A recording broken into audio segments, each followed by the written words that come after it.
Call to order this meeting, regular town commission meeting, May 25th, 2021 at 7 p.m. Let's stand for the pledge, please. I pledge allegiance to the flag of the United States of America and to the republic for which it stands, one nation, under God, indivisible, with liberty and justice for all. Town Clerk, would you please take the roll? Mayor Mayfield. Here. Vice Mayor Campo. Yes. Here. Commissioner Fender. Here. Commissioner Kurzman. Yes. Commissioner Tompak. Here. Thank you. On to proclamations and presentations. We have one today, the Historic Preservation Month in Martin County, Florida. I believe we have someone from the Historic Preservation Society. If you want to come up to the podium, and then the town clerk will read it out loud, and then I'll present it to you. And if you want to say a few words, that would be great. All right, town clerk. A proclamation for Historic Preservation Month in Martin County, Florida. Whereas historic preservation is an effective tool for revitalizing neighborhoods, fostering local pride, and maintaining community character. And whereas historic preservation is relevant for communities across the nation, both urban and rural, and for Americans of all ages, all walks of life, and all ethnic backgrounds. And whereas historic preservation plays an important role in our lives, and we should celebrate the contributions made by dedicated individuals in helping to preserve the tangible aspects of the heritage that has shaped us as a people. Whereas the Martin County Historic Preservation Board has planned events throughout Martin County during the month of May to increase awareness and the need for public participation in historic preservation in order to save our local treasures. Now, therefore, be it proclaimed by the Town of Sewalls Point Commission that May 2021 is Historic Preservation Month in Martin County, Florida. Further, the board calls upon the people of the Town of Sewalls Point to join their fellow citizens across the United States in recognizing and participating in this special observance. Duly adopted this 25th day of May 2021. Thank you, town clerk. And you're a Sewalls Point resident, correct? I am the vice chair. Okay. Oh. Do a price in this preservation board of Martin County. This year we actually celebrated our 18th year as a board within Martin County. This year would also achieve becoming a certified local government body, which we weren't before. So we've made some good changes, and we're hoping to really do a lot more to extend our knowledge and the beautiful parts of history that is Stewart, Martin County, Sewalls Point, just everything. So we're really appreciative of you guys extending this proclamation to us, and appreciate your support as always. And thank you. Thanks, Duet. Thanks so much.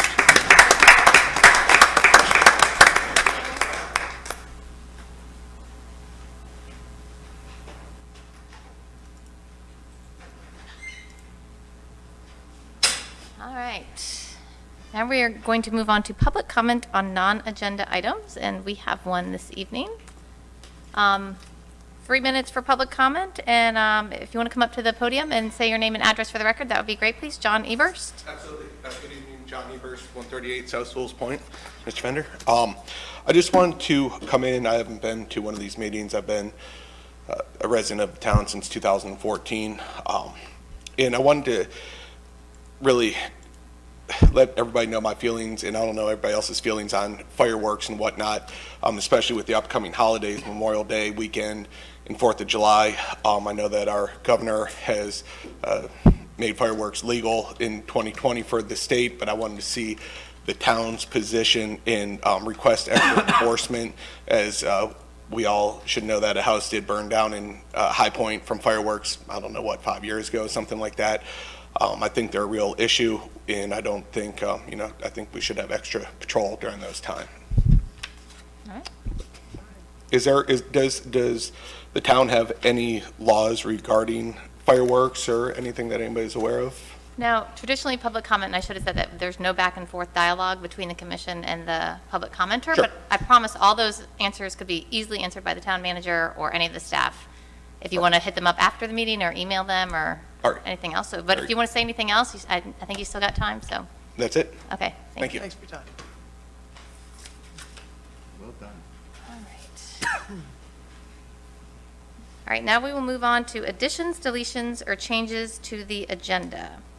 I have some changes, if you guys wanted to hear them, if you guys are okay with them.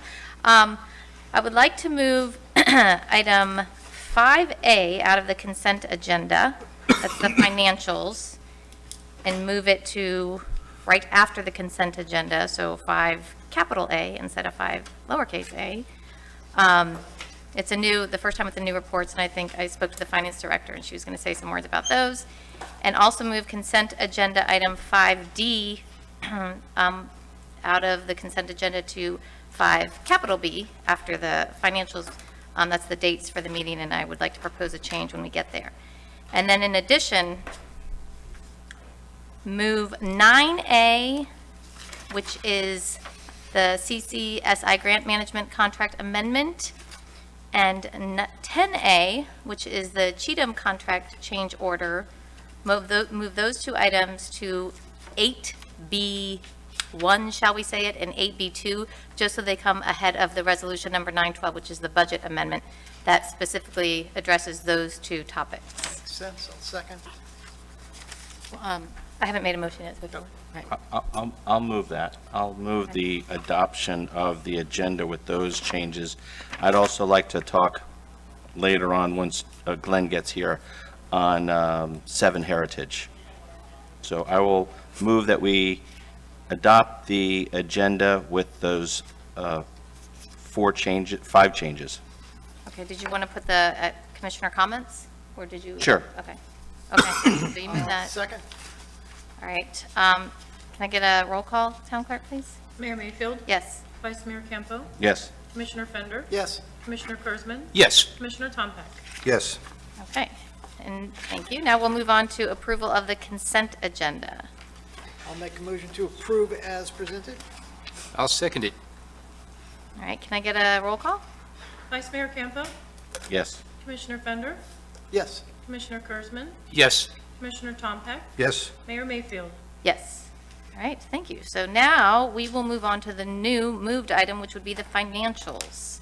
Actually, yes, it was the financials. So Finance Director, would you come up, and I know we spoke earlier about it, and it's an exciting new change, and maybe just a little explanation would be helpful. Sure. Hi, this is the new system. So these are the first reports that we've pulled out of the new financial accounting software. You'll notice at the top, and I just wanted to kind of run through it because I know some of the account numbers will seem familiar and other ones may not be as familiar, but this format, since we had to migrate all of the information, follows the uniform chart of accounts with the state of Florida. So when we go to submit the AFR, there will not be the need for any manipulation of numbers. In the past, we've used different numbers to kind of track projects. Now we have project accounting in the system, so we'll simply be using the same salaries and wages will be the same across the board. We'll just differentiate it between departments, and right now we have one fund up at the beginning. You'll see Fund 001. Everything comes out of the general fund. Should you decide in the future to dedicate specific millage for capital funds, you could do that, and we would be able to provide you reports on the different funds. At the very top of the heading, what I think I wanted to call out the most is the percent of fiscal year completed. So it'll say up there, it's got 58.08% through April 30th. And so that's kind of your number to keep in mind when you're going through that percent budget used on the right-hand side. All of that comes out just standard. And then we've got these encumbrances to date.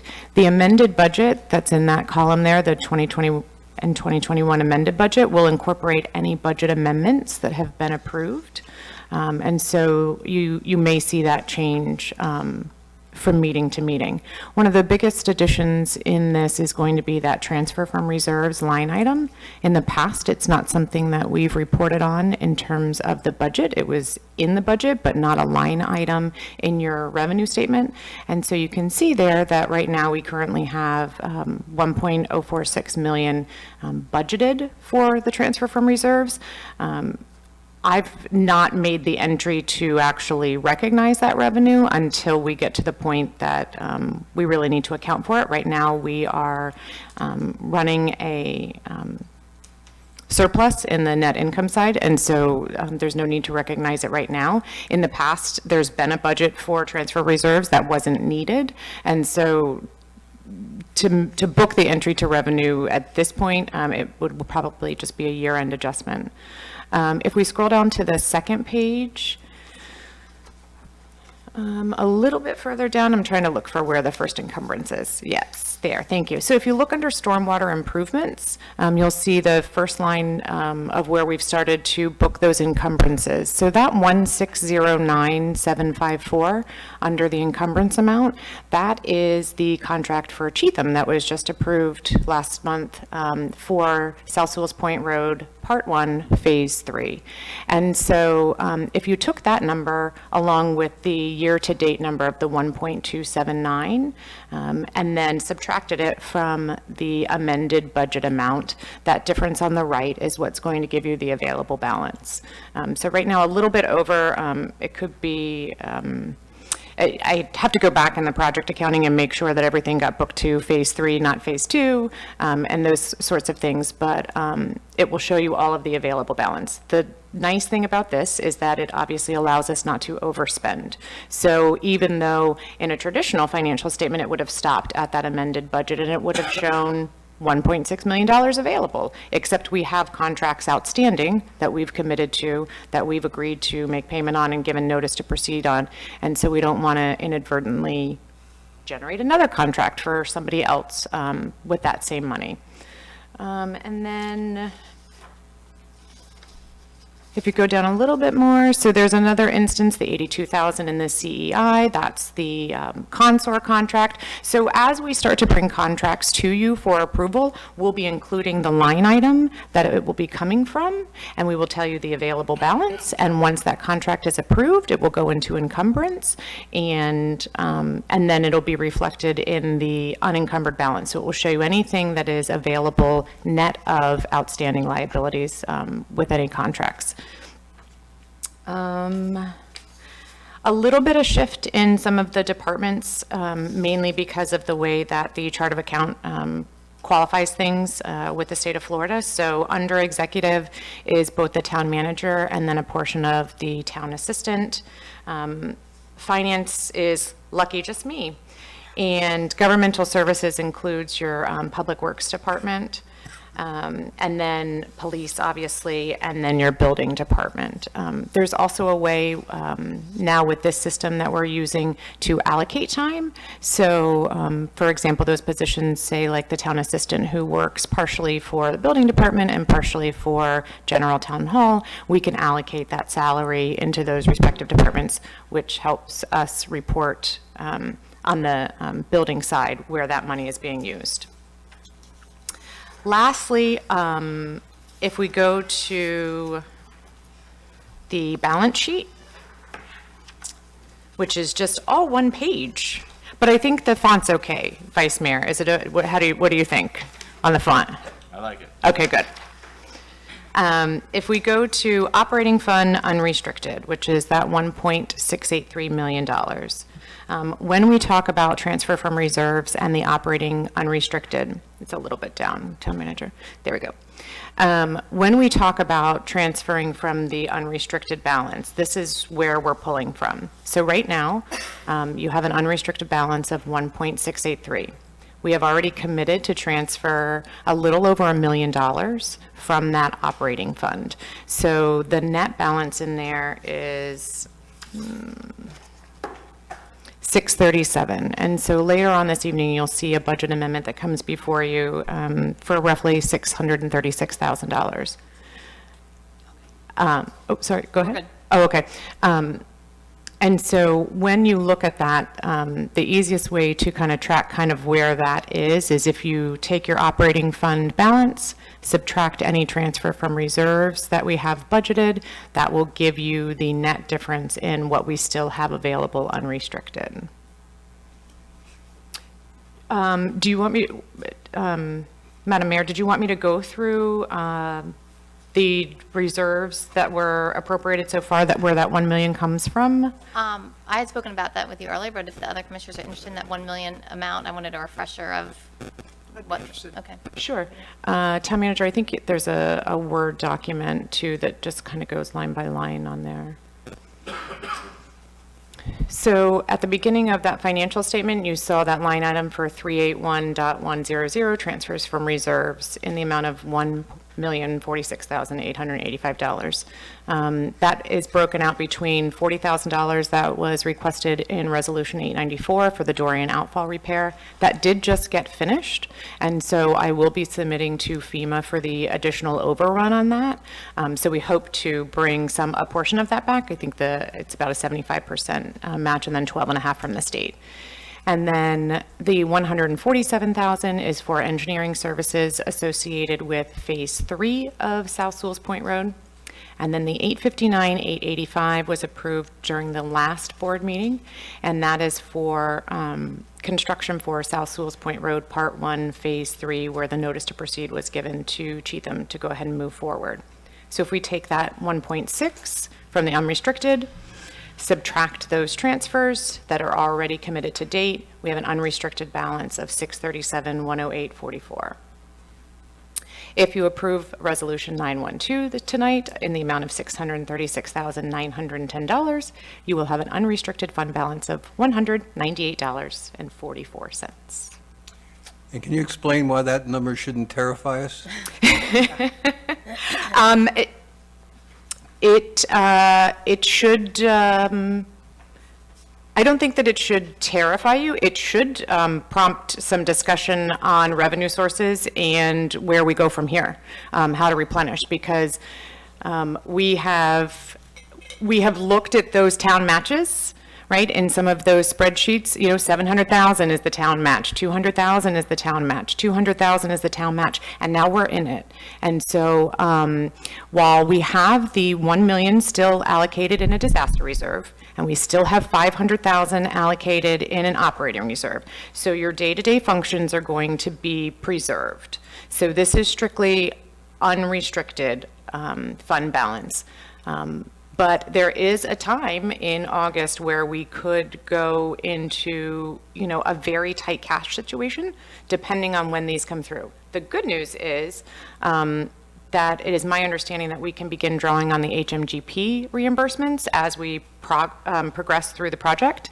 So only the Indian River Lagoon grants in the amount of $330,000 we cannot submit the request for until the final project is complete through Part 1, Phase 3.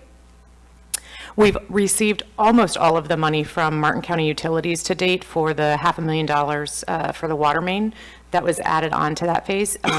So we have been able to recover quite a bit of cash quickly, and the turnaround has been good, but it should definitely raise eyebrows.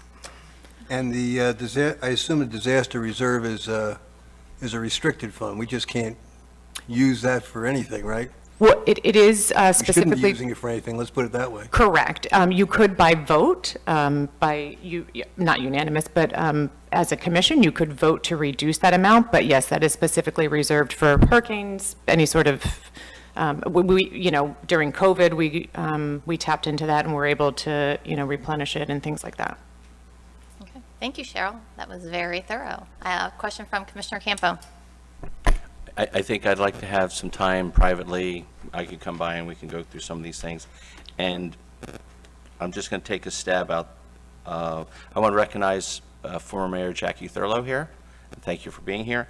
And if you're an item that you're interested in is the electrical facilities conversion of South Sewalls Point Road, if you wanted us to move that up sooner so that you didn't have to go through the rest of the commission might be open to that if that was the reason for you being here. I just wanted to throw that out there. But going back to the very first page where the first numerical column is month, that is broken down to a single month, so the month of April. And then when you compare the 58%, 58.02%, Any income number on the extreme right column that's in excess of the 58% means that we're in advance of what our anticipated income would be. And then on the expense side, any number in excess of the 58.02% is an expense that is in excess of what we should be on target for. Is that right? Correct. Okay, so that was also always an issue that I had, is to be able to have one single focus point, and this new software does that with the very first thing that you highlighted. Okay. Perfect, so thank you very much. Great. Moving forward, if there are, we'll start to build those projects for you, and I can include project financials with you as well, so that you can see where we are on each project in expenses, so that they'll be broken out. Just still massaging that system to get everything up and running. Well, thank you, Cheryl. I think it Madam looks Mayor? wonderful. Yes. If I may add, yes, very sobering information, very sobering numbers, but as we take a look at historically what has been planned, we are right on track for what you wanted to accomplish for your CIP. So this is the money that you saved for Phase 1, and we are spending it for Phase 1, and we're moving appropriately to those next levels of gaining the next level of income. Okay. Thank you. Good point. All right, we will move on quickly to do Madam Mayor, would you like to, approve the financials. yes, ma'am. Yes. See, I remembered. Okay. Could I get a motion to approve the financials? So moved. Second. Town clerk, call the vote. Commissioner Fender, Yes. Commissioner Kurzman, Yes. Commissioner Tompak, Yes. Mayor Mayfield. Yes. Vice Mayor Campo. Yes. All right, then we will move on to the town commission calendar. I had just proposed 5D. 5D, yes.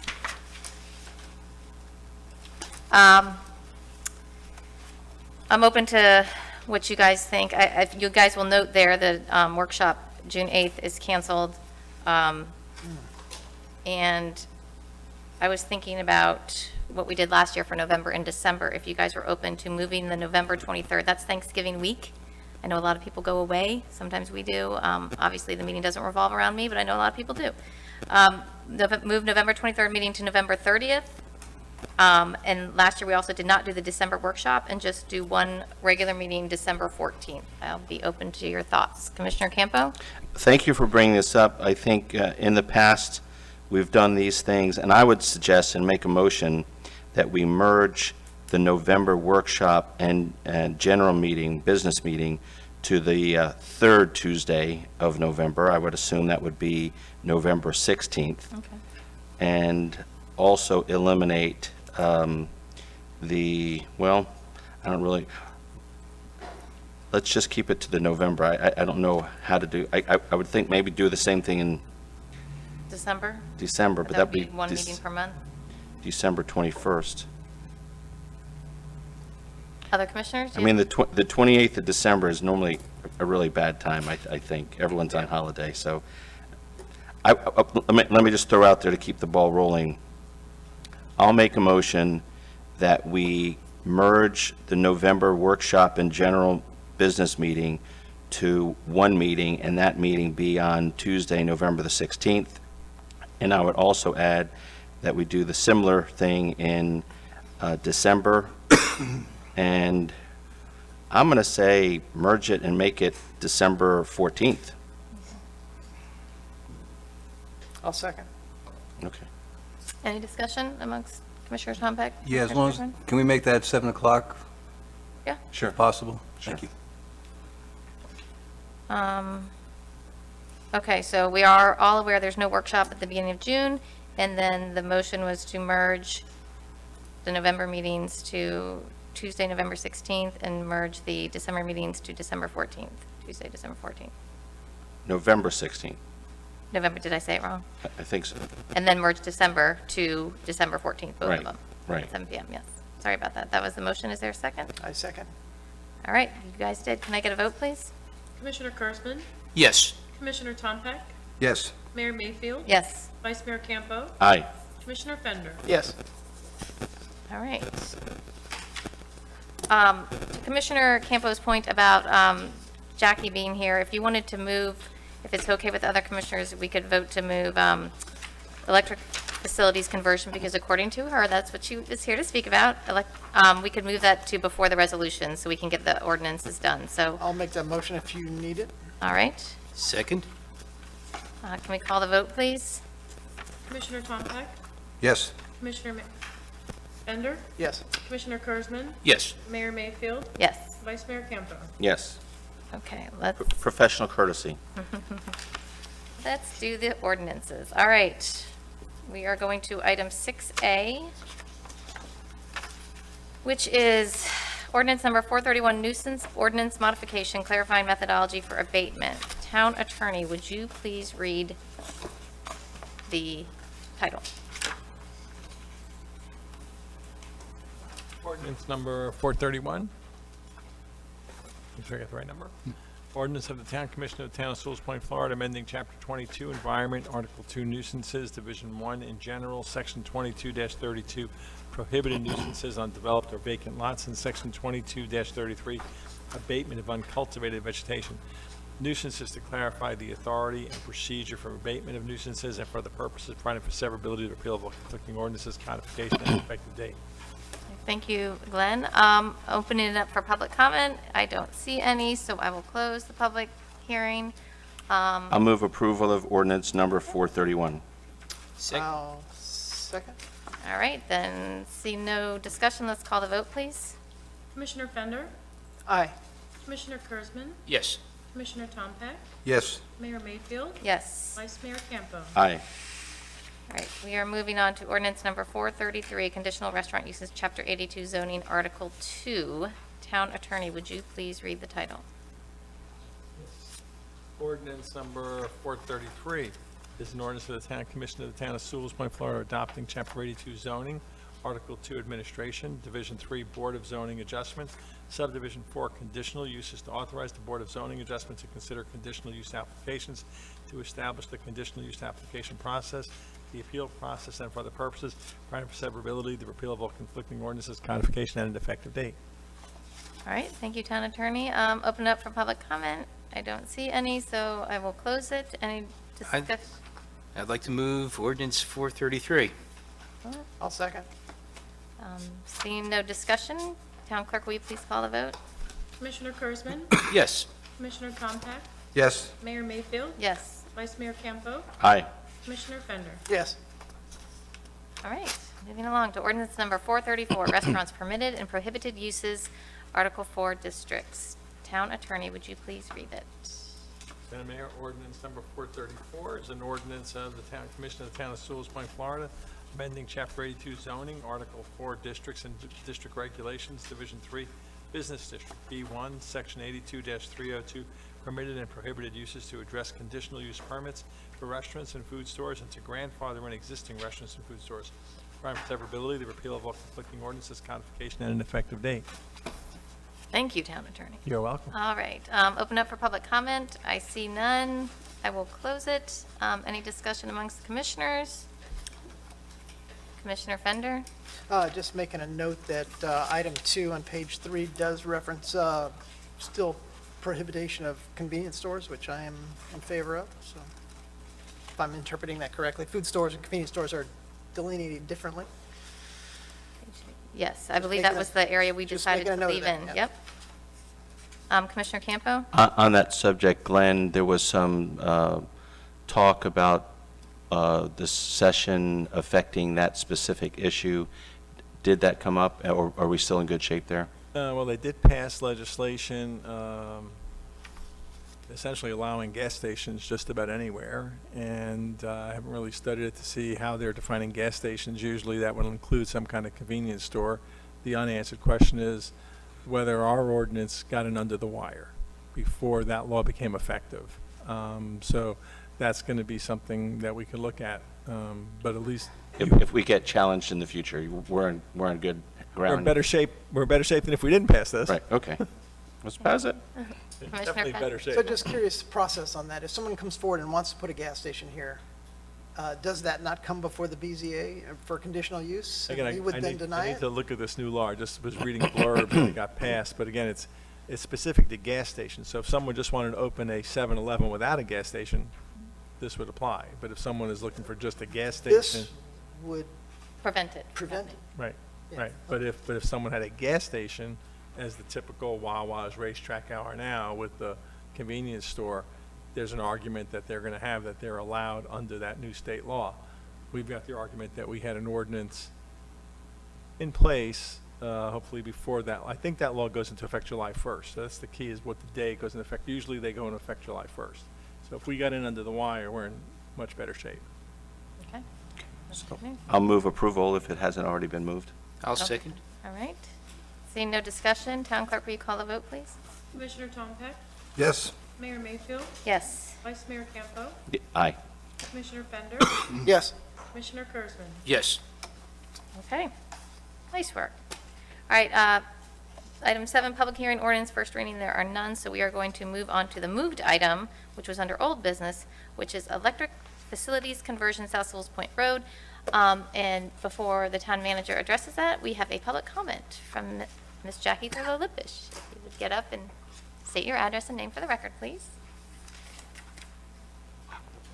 Thank you very much, Honorable Mayor and Commissioners and Town Manager. Hard to see you through the computer. Nice to sorry. see you. Big screen. I'm Jackie Thurlow-Lippisch, and I live at 18 Riverview Drive in South Sewalls Point, and I grew up at 18 Banyan Road in India-Lucy. I'm here today on behalf of myself and also Mrs. Jan Smith, who could not be here with us today. She lives at 133 South Sewalls Point Road in one of the most beautiful houses you've probably ever seen. And she was unable to be here tonight because of some personal reasons, but we have met, and she was the one who called my attention to this in the first place, to this level. And I know you all have a lot on your plate, and you've got a lot of decisions to make. I am just here to ask you to please consider, with the tunnel of trees, doing the research to find out if undergrounding them is possible, how much it would actually cost, if it would or would not damage the trees. For your consideration, the trees are a beautiful part of our town. They're a part of the heritage of our town, and we're getting quite a few new big houses that are built around town. So hopefully we'll have some new taxable income coming in shortly too, which will help ameliorate the big decisions that you're making. But I think the tunnel of trees is very important culturally to many of us here in Sewalls Point, and I would absolutely bestow that favor to North Sewalls Point in any capacity as well. Thank you. Thank you, Jackie. All right, Town Manager, will you introduce this item? Yes, ma'am. Madam Mayor, Commissioners, before reading the memo itself, to the former mayor's point, this might be the first step in your ongoing efforts to cultivate and create beautiful canopies throughout the town. So we've had opportunities to allow them to grow organically in some places, and in other places the conflicts do exist, like here where the feeder line is, and nobody really fights the issue, and they recognize the need to have our feeder lines available so that the power goes to South Sewalls Point Peninsula. This option that you all have brought before you and are supporting so far is a great opportunity for us to underground those facilities in that particular location at a reduced expense. The last direction that the commission gave me was, yes, you supported it, go back to FP&L, find out the cost. I also got the additional direction from Commissioner Kurzman that basically they had a lot of skin in this game too, so asked them to put a little more in, whether that be through additional mitigation dollars or options for trees, and they remain a valid partner, and so they have now given you a ballpark that shows a reduced figure of about $25,000 and still remain open to the idea of potentially adding additional trees to that area once we determine that everything is secure and that the trees are taking. And so we probably wouldn't do something like that for at least a year after, just to make sure that the current trees are taking. But let me, for the record, just read a little bit of the memo, so we can get it in place, and then you all can discuss and vote. So the Town of Sewalls Point Town Commission has supported the concept of undergrounding utilities for the area on South Sewalls Point Road, generally described as where the banyan trees are between Ridgeland and Ridgeview Roads. Undergrounding the utilities in this area will allow the existing banyan trees to flourish and continue the canopy growth it was accustomed to prior to the FPNL pruning for their feeder lines. That was a harsh prune, we all agree. Additionally, this resiliency action will greater ensure the continuity of service from the power company, especially during storms. The FPNL team is supportive of collaborating on a resiliency plan, and that is what this is. This is not just a beautification plan, it's a resiliency plan for this particular part of town. The benefit to FPNL is to ensure safe passage for their high-profile vehicles during storms and provide consistent service, potentially with less repairs. As a result of the benefit to that organization, FPNL has proposed the attached ballpark project costs. The ballpark cost estimate has come in less than originally expected and is encompassing conversion from Ridgeland to Ridgeview Roads. This reduction in the estimate should satisfy the Commission's request, and specifically Commissioner Kurzman, to ask for more contribution from FPNL for this project. The 180-day timeline allows us to budget for the $225,981 in the next fiscal year. Why is that important? Because as you read the letter from FPNL, they are asking that we execute this within that 180-day timeline, at least the beginning portion of it. As noted, there will be ancillary costs associated, so it seems feasible to maintain the original $300,000 total project cost, which was outlined in the draft CIP. Staff recommends approval. Thank you, Town Manager. Part of this, Madam Mayor, let me just make sure, in order to move forward with this, you are not just approving the concept. I'm asking you to approve a deposit, an engineering deposit to FPNL for $1,400. I think that's minimal for them to get moving on the actual engineering of the project, and that would be brought back to you before execution for approval. Okay, thank you. Commissioner Campo? So a few questions, Town Manager, and no particular order. What ancillary costs are you thinking are going to take possibly $75,000? But we have to work with Comcast, because they still have lines on those poles as well. I'm not sure what, if anything, they're going to charge the town back to do that work. And there may be costs for landscaping that may need to be replaced. There may be additional costs for bringing an arborist in to make sure beforehand that this is a project worth doing. And that's really, I think 75 will go pretty quickly within that timeline. Okay. I mean, we still have had trouble with Comcast getting those old wooden poles out. So do you have any feel as to how we get them to cooperate in a venture like this? They are our hardest partner to deal with. I know. And we have an opportunity to do it now while we are dealing with them weekly for the construction project down the South Sewalls Point Road. So now that we have a liaison, this is our best time to use it for leverage. Okay. So you're in contact with a liaison, and you think that you can work through that part of it? Correct. And our engineer, town engineer, is also going to be part of that discussion to make Okay. sure it's done correctly. Okay. So can we talk about the timetable of the finances with maybe help of Cheryl? The way that I read it, we're setting aside money for next year's capital improvement project. This is not coming out of this year's operating budget. Is that correct? Yes, the way I'm looking at this, sir, and now allow you to ask directly to the finance director, the $1,400 has to come out of this fiscal year, Okay. which we can do easily.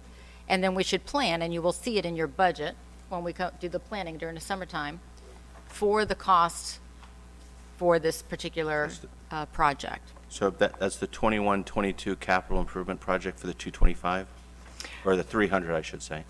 Right, so just rough numbers, I would say that we will not need the $225,000 that we used this year to purchase new vehicles for the police department, and we've got one slated for the building official. So even at a pro forma statement, of just keeping things the same, we could transfer that 225,000 over to this, and then I'm sure there is something that we purchased, we had financial software at one point that was $50,000 that we purchased, so, staying within those confines of just a net neutral effect, I think that there's money that can be freed up from that general fund for this project, for this capital project. Okay. If I may add also, one of the things FP&L's liaison, which I think each one of you know Kate, now we have Marshall, that's the new gentleman, they have encouraged me to work with them to try to get a resiliency grant for this. So we may have an option. I don't want to overpromise and underdeliver, but we may have an option with that partnership to come back and have a lower bill. Right. So tell me about the mechanics of actually doing this. This would be building and digging a trench like we've been doing with the septic to sewer with Joe's, what they call cross-directional drilling. And how would that interrupt the root structure of those trees? Would it save the canopy but then take out the legs from underneath it, or how are they? I think that's a good question. That is where I would tell you I'm not equipped to make that decision, which is why I want to hire an arborist that will come in, give us that type of information, and really give us the risk factor. I think there's a risk involved. How deep is it going to go? But everything that we've learned from an engineering standpoint, when they do the directional drilling, quite often, especially with those trees that are so resilient, it works. One of the things that I'm concerned about is that I would ask the arborist is, well, okay, if it survives, does it then create the added unintentional consequence of roots not being able to go deep enough? Because what we saw in Coral Gables and in Miami when the hurricanes came through was those large trees that did not get the deep roots came down very easily. Well, they got put back up pretty easily too. But these are the questions that we were going to have to ask the arborist. Right. And then if I would, and I see his light is on already, ask John Tompeck, what do you think of the mechanics of this and the reliability? The way I look at it is you're going to be going, let's say, 20 feet high up to a ridgeland, and then you're going to go down under the ground, and then you're going to go, 200 or so feet, and then you're going to come back up. It seems like a lot more connections, and it seems whenever the wind blows in my house, I lose ESPN or something like that. So if I could ask with your expertise, with the mayor's permission, when you answer those questions, if you could talk about what your opinion is of the reliability of this. Before he answers so you've said you got all your other I've stuff said my out? piece. So you're ready to hand it over to him? I'm ready All to right, hand it so over you to you got, to you can hand it have over your to him. questions and I'll answer all that and. I read this one, and I'm tortured by it, to be honest with you. I was actually hoping Jackie wouldn't show up tonight. I got a couple of basic questions first. I went and looked at it, and it looks like the main feeder is not affected one way or the other here. It looks like it's only the laterals and the secondaries across the street that are affected. Did I miss something? I mean, obviously, if we're going to change out the secondary, you're going to have to make some adjustments to the lines off the main feeder. But the main feeder lines are well above the tree line right now. The main feeder on the west side of the road, Correct, sir. okay? My understanding is the main feeder, as you say, on the west side of the road is clear and free right now because of the 3-year cut and pruning that occurred by FP&L. Perhaps I didn't understand that, but that's the way it's been described to me. And we had talked about, was there an alternate path here in terms of going to a 1-year trim and do it ourselves as opposed to doing this? Is that an option? I think that they would be open to that option, especially since we just did it for the clearance portion and it came out fine. The drawback to that is a 1-year trim if it's not to their liking, or if it's a storm day and they come out, their crew can take the opportunity, as you know, to make the decision right there in the field that it's not enough and they could cut it. And so as long as the commission understands, and I know you understand that more than anyone, that we run the risk of putting it back into their hands, that's fine. How many residents are affected on the east side of, The feeder system, my understanding is for everyone, so that would be 652 homes on the South Peninsula. Is that your question to me? no, maybe I'm not How many- stating it properly. I mean, we're going to go underground and then go 1,500 feet down and go back up, right? So how many homes is How this many, going in how many front of? residents are in that area there, both on the west and east side that might be affected? That's a good question. Because you're going to wanna need to say get, Easements. easements from all of them, and that may not be quite as simple as you think it is. We did St. Lucie Village recently, and that was the hardest part of the job, was to get the easements. Well, I will tell you that one of my least favorite parts of the job, and I'm looking at your engineer out there, is getting easements. And the reason for that is because they're not easy, to your point, and it usually takes me going on Saturday mornings or Sunday mornings and knocking on somebody's door in order to get them, and then we can't get them to respond. So I'm quite aware of how difficult it is. And you're right, and in the backup letter that comes from FP&L, it says that that typically is, what takes the longest amount of time. Once you guys approve the concept of this, there's a lot of steps in between before it comes back to you for final approval. And that's the execution part.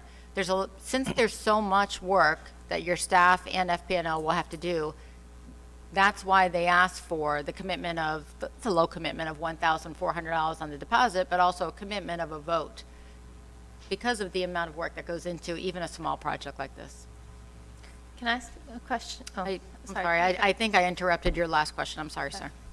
Well, I think, in general, it seems like our intent is to pick up all the costs. The town would pick up all the costs. We're not asking the residents to pick up any of the costs. And when I looked at the estimate, it's classic FP&L estimate. They say what they're going to do in one line, and then they have 14 lines of what they're not going to do and what you're responsible for. And to a certain extent here, I feel like we're almost, if we're going to come back and have to agree to the details of the estimate, I don't have any problem with it. But I couldn't possibly support this with the amount of information we have so far. I will say to you, sir, this is going to be the only amount of information that I will be able to provide to you. This is directly from FP&L. This is how they give the estimates.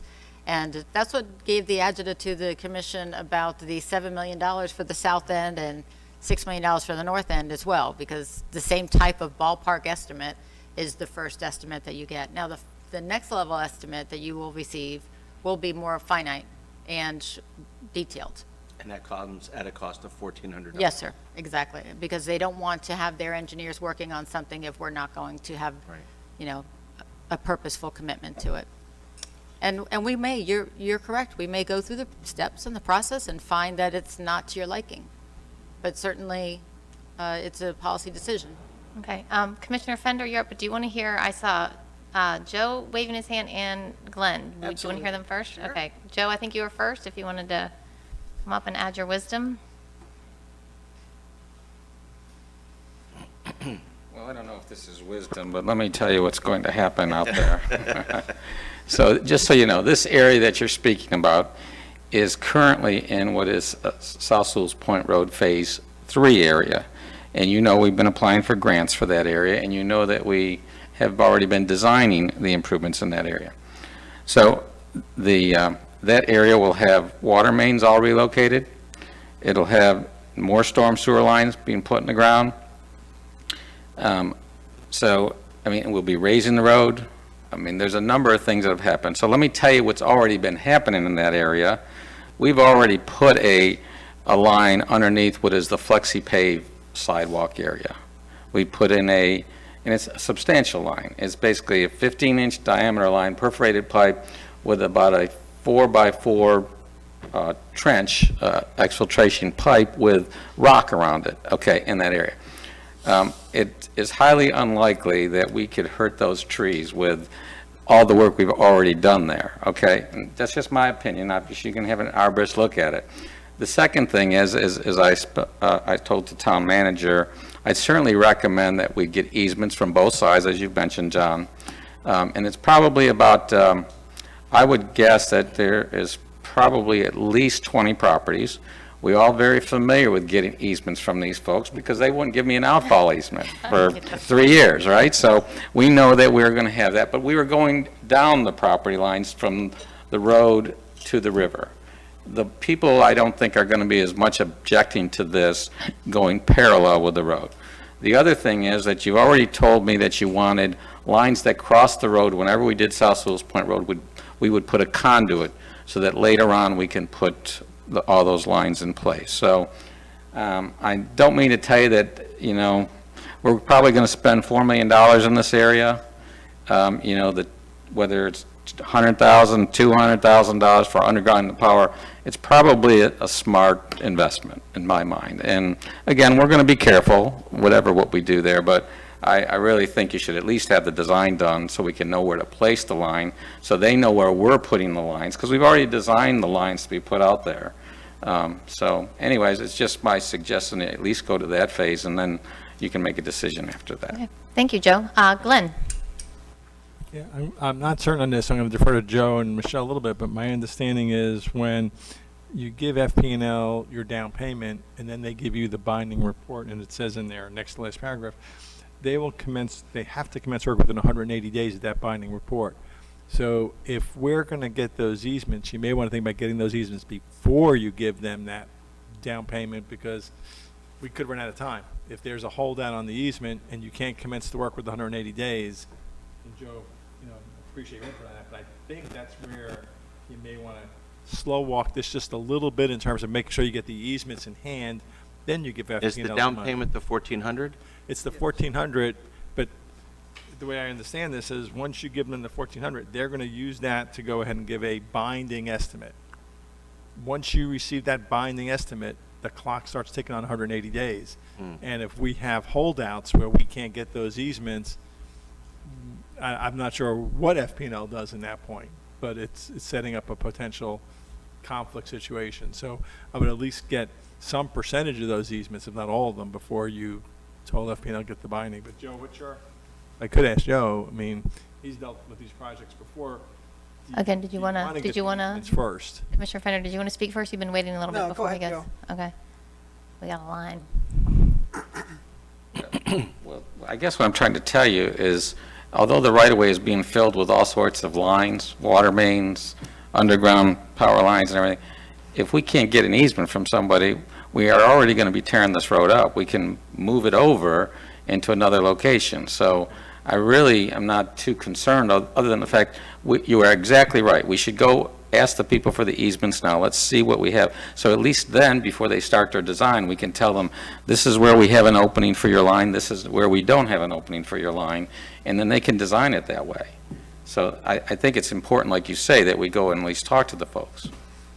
Okay. Thank you, Joe. Commissioner Fender. So a couple of thoughts. First is I want to commend the town manager on the second pruning of the canopy, which just occurred in the last week. It came out, you know, I was mortified when it was going to happen, I have to say, to the point where I called FPL myself and got introduced to Marshall, our new Sewalls Point resident, who is now the new liaison to FPL. So he was buying a house in town. To your point, Commissioner Tompeck, my thought is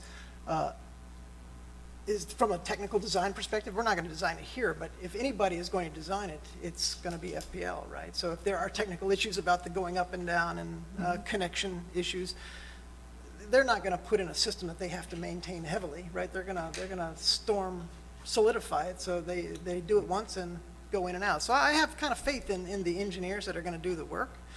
But short of that, I've danced with FPL for almost 20 years. I mean, after Francis and Jean, we put together a commission and got the same letter for the entire peninsula, which came in at about $12 million or so. And when I saw the $1,400 number, I'm like, wow, this is a gift. I'll pay it myself. I mean, to get them to start work and do the estimate, I think, in fact, your concern about easements is do it in parallel. You might be right. We might have trouble, but those people are used to work, and I think they want their trees nice there. So I'm in favor of this, of course. No surprise to any on this dais, but I think this is the best estimate from an FPL attempt to get some portion of our peninsula underground that I've seen in 15 years. So I'm a strong proponent of this, and I believe the trees will thank you. Thank you, Commissioner Fender. Commissioner Kurzman. Yes. Is it possible, Joe, where we could move the wires actually under the road instead of on the properties?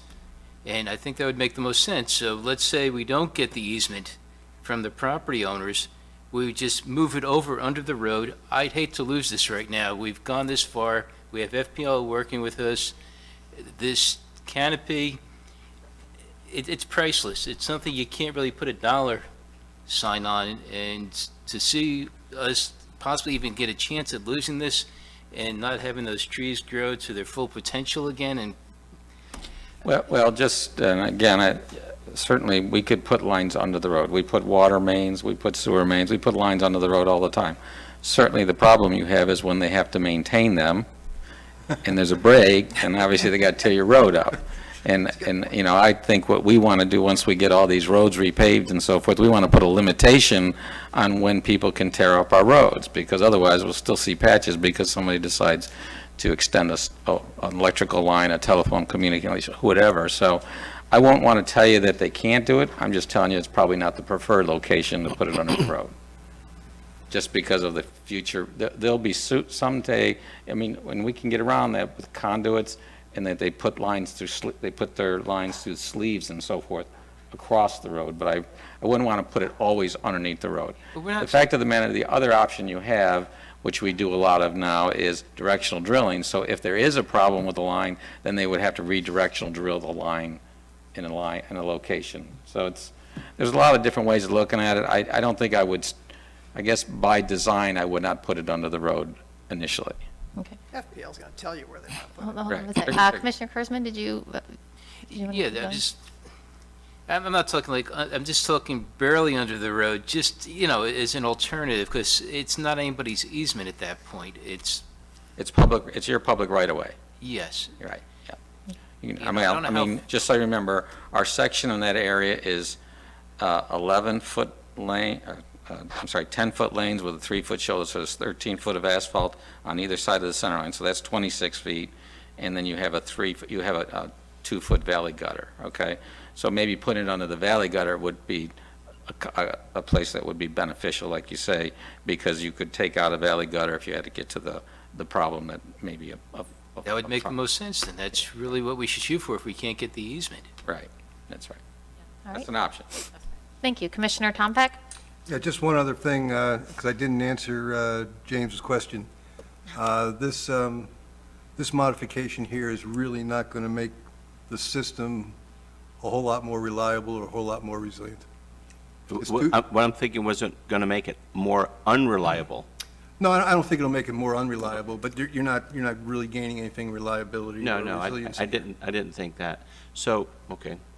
There you go, Commissioner. Yeah. Okay, so out of my respect for my fellow Commissioner, John Tompeck, I'm going to vote however you vote. So ask my vote after John Tompeck's. And out of respect for our attorney, I think we're all on the same page. We've come a long way. I mean, how long has that canopy been there? I think we're all going in the right direction, but out of respect for the town attorney, I like the word slow walk. I like the ability to make sure that we have a timetable. I think that those residents, however, could be persuaded more easily with something like this, knowing that this could prevent the hacksaws just showing up in the middle of the day and just decimating the front of their properties. But I would just like to caution the commission to slow walk it and to keep an eye on the timetable, because we've come this far and we may as well, use, a deliberate approach, because we don't want to get caught in that 180 days. So. I have a question. This all seems contingent on this $1,400, because as the attorney said, that's when the clock really starts. So we have the option of kind of waiting on paying the $1,400, correct? Correct. So maybe, I am interested in the, Joe said probably not, but the danger to, you want to keep the trees healthy. I'd hate to do all this stuff and then, they can't even survive that well. But the little arborist research with the trees, So, and what was the other thing? Oh, and looking into the easements. So what if we, if we were open to waiting till the end of June and to pay the 1,400, because that's when everything gets real, meaning you have the 180 days. If they give you the estimate and you like it, then we'd have to move forward. And another thing of utmost importance, I think, is putting this expense in the next fiscal year, since we're having real problems here. So that kind of, would you guys be open to that, since we're supposed to give you some kind of? Well, I mean, we can authorize it, but just maybe have some strings attached as far as the timetable. Well, it sounds to me that the timetable didn't start until we had the estimate. The $1,400 is to develop the estimate. I don't know how long it would take FP&L to develop an estimate, but it wouldn't be overnight, I can guarantee you that. Guarantee that too. So I think we'd be, We're going to slow walk no matter what. I think it'd be fine if we went ahead and approved this, so just to go ahead and spend the $1,400 to get the estimate. I don't think Okay. that hurts anything. And then in the meantime, do the research, and I think that sounds good. Is that a motion, Can I get a John? motion? That's a motion. All right. yes. I'll second. All right, no more discussion. Can we call a vote? Commissioner Tombeck? Yes. Mayor Mayfield? Yes. Vice Mayor Campo? Aye. Commissioner Fender? Absolutely. Commissioner Kurzman? Yes. And now- All right. And now Jackie won't be mad at me, so I'm happy. All right, now we are going to go back to the resolutions. 8A, Resolution Number 910, amend building permit fee schedule. Hold on, let me get to my page. Hold on. Not 8A, sorry, 8A.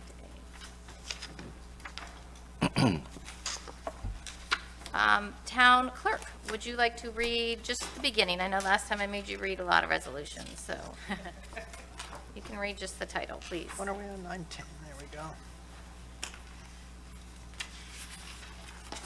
go. Oh, would you rather the attorney do it? I thought the attorney was the ordinance guy. I'm always confused whether I read them both or just the ordinance. I'm happy to I'll read do whatever. your ordinance guy, she'll be resolution lady. All right. A resolution of the Town Commission of the Town of Sewalls Point, Florida, amending the building permit fee schedule, providing for severability and an effective date and for other purposes. All right, thank you, Town Clerk. We discussed this at the town workshop, and this addresses the two fees, the road improvement fee, it's been renamed that, and the technology fee, up to the numbers that we discussed at the workshop. And I was discussing with the town manager that these fees have historically been done by resolution as opposed to the ordinance. Maybe there was an original ordinance that provided that we were allowed to charge these fees. Is that correct, Town Attorney? You probably weren't listening to me. Yes. Okay, all right. Any discussion? Commissioner Campo? A question and then maybe a request to the town manager. We got an email of a before and after sample of the fee on a prototypical $1 million construction. Do you think you could show that to us, or? Sure, let me grab And then the other thing while you're doing that is, I thought the technology fee was 0.04% currently. It's being shown as 0.4%. right. Oh, good memory.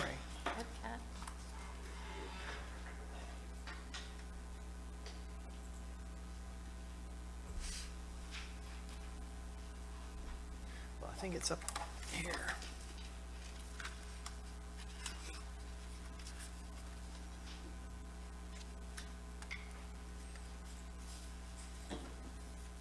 There you go.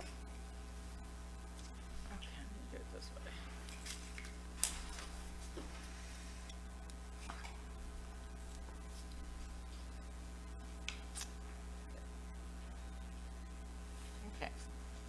Cheryl, can I have you come up to the microphone? That's what he's talking about.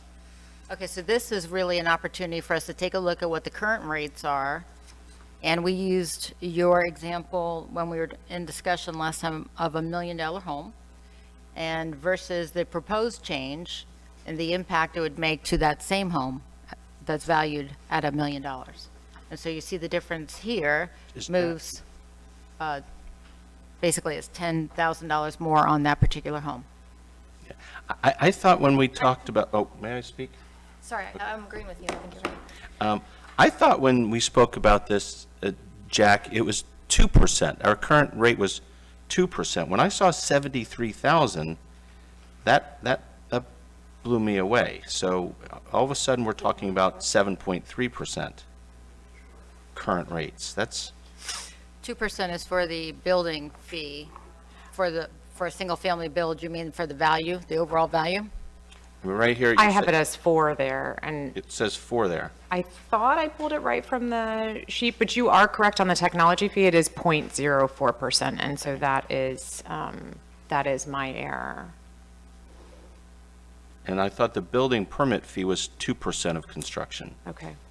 And then I don't know what Florida DCA and Florida DBPR, So, and again, are those monies that we retain? I know I asked a question and do you want me to, they're not money that we retain, it's the department, the Florida Department of Business Professional Regulations, and then one is a radon fee, and that's across the board. Everybody charges that 1.5 and the 1.0. So any municipality charges it and then remits it to the state. Did you say radon fee? Like a radon inspection fee, or it's something, that DCA, so I can See, tell you. I thought that was 1.5 and 1. I thought those percentages were of the permit fee, not of the About we overall Why don't we construction. go to the actual website? Pull it up. That goes in the basements. You can see everything. That's correct. Never built a house. You're not going to after this. You won't be able to afford it.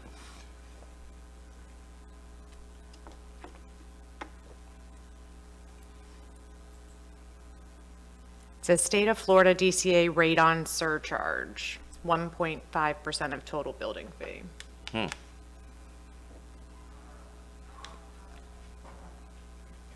guessing goes right to insurance. I remember we had a radon thing in New Jersey, but you got a basement there. Okay. The other one that's 4% is the road impact fees. This is why you shouldn't let your finance director make up building permit fees. My apologies. So it is not 4%, it is 2%. And so I can rerun that in Excel if you want, and give you those comparisons. Yeah, I think it's significant enough that we should probably table this till the next meeting. No. Yeah. Well, no, hold on, hold up. No, Backup information. there's the separate things. I mean, Yeah, we did exactly. discuss the construction value, the 1%. I mean, it was the road impact, because they're kind of separate. It was road impact, the permit fee is separate. I know you're trying to figure out what you pay overall, but this was just for the roads, and we saw the differences of what we would pay for that, and it was just the technology of the building permit system. So, Madam Mayor, I think we if I need to- may. So we can take a recess, if you like. It'll take her just a few minutes to make that, if you want to see it, rather than prolong it. That's number one. That's Okay. separate than what I'm asking you to vote on tonight. The resolution in front of you tonight is simply for the fee for technology and the fee for the road improvement. yes.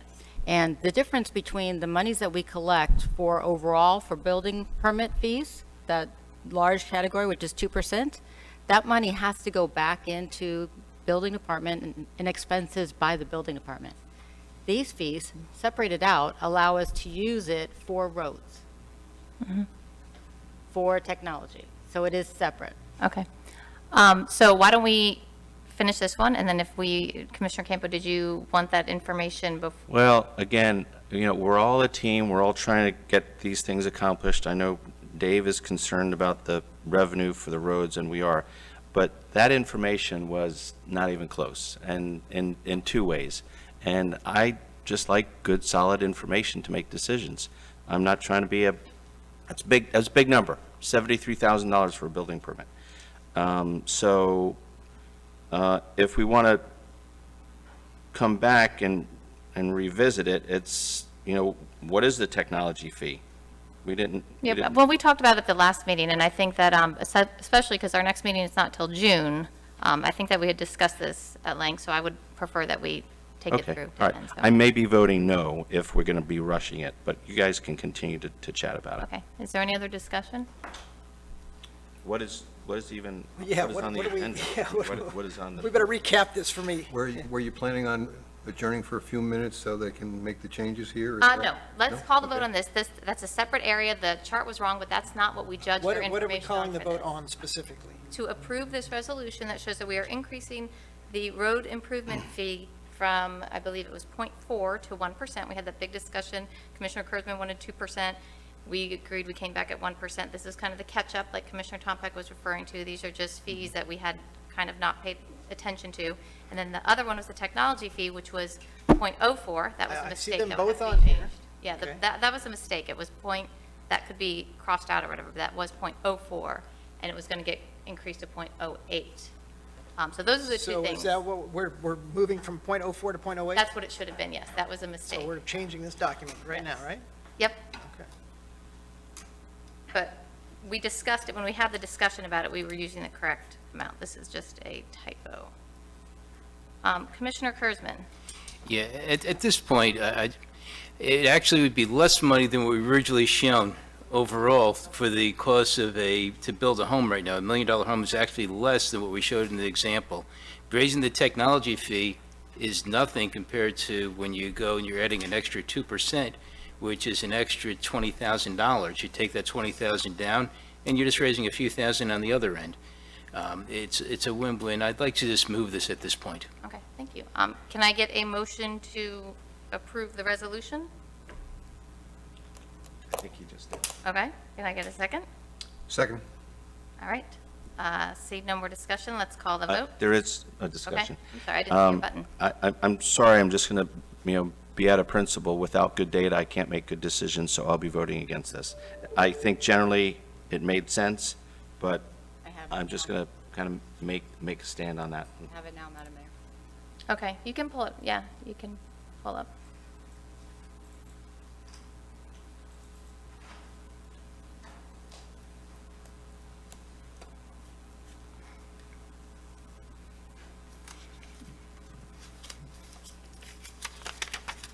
Okay, that looks better.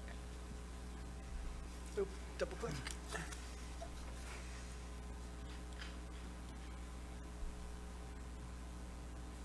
Thank you, Cheryl. That was quick and good work. So now, hopefully, we have the data that we need. This was just kind of extra data to show the overall picture, kind of a bonus. Commissioner Fender?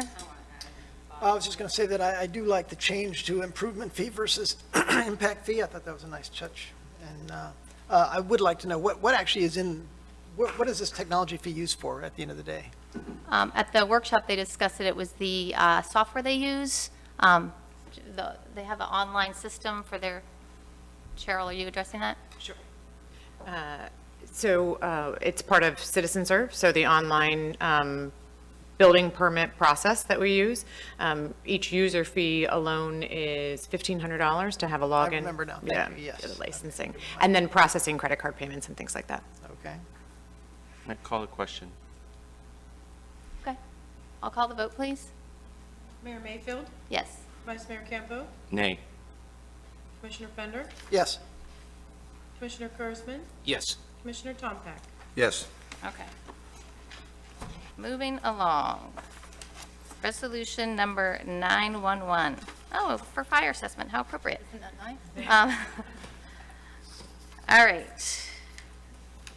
Town Clerk, would you please read that title? A resolution of the Town Commission of the Town of Sewalls Point, Florida, authorizing the town manager to pursue appropriate action to establish a fire rescue services assessment, providing for conflicts, severability, an effective date, and for other purposes. Okay, thank you, Town Clerk. Discussion amongst the commissioners. Commissioner Campo?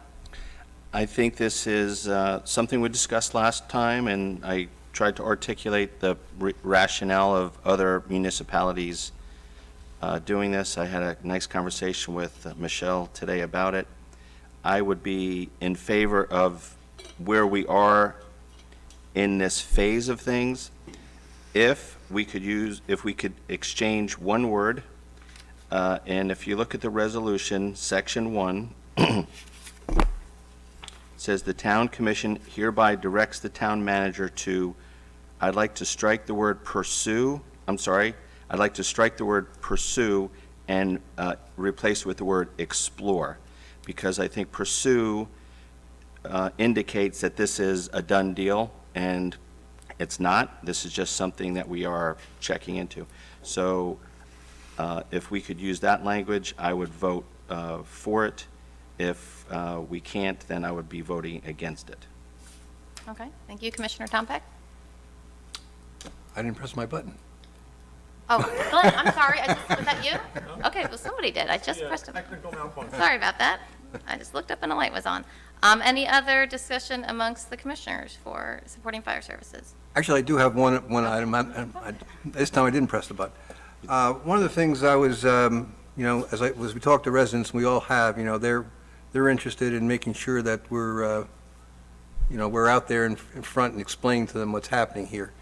And, when we talked about this last time, we realized that it has essentially the same impact as a, 0.71 millage increase or thereabouts. And I think it would be, before we go a whole lot more further along with this, it'd be nice if we were able to show the residents, what this means, what their next tax bill is going to look like as opposed to what this one looks like. So it doesn't look like we're trying to, hide this as a separate assessment. I think that's a fair point. Commissioner Fender? So I completely agree with that statement, although I don't know, and someone can convince me, that what you said about the 0.7 mils is the same when you move it out of ad valorem taxes to non-ad valorem taxes. And I'm telling you, I've spent a lot of time over this week on this, and I'll share the information I put together. You can just take one of each and pass it down, because I don't know, this is the ad valorem component of this discussion. From a municipal historical perspective, from after the downturn to now. You need to give one to the clerk. Yeah, I will do.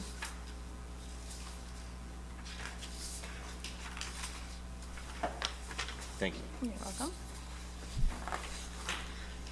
I got pretty far along in studying this, and even to the point of downloading the non-ad valorem portion of our tax.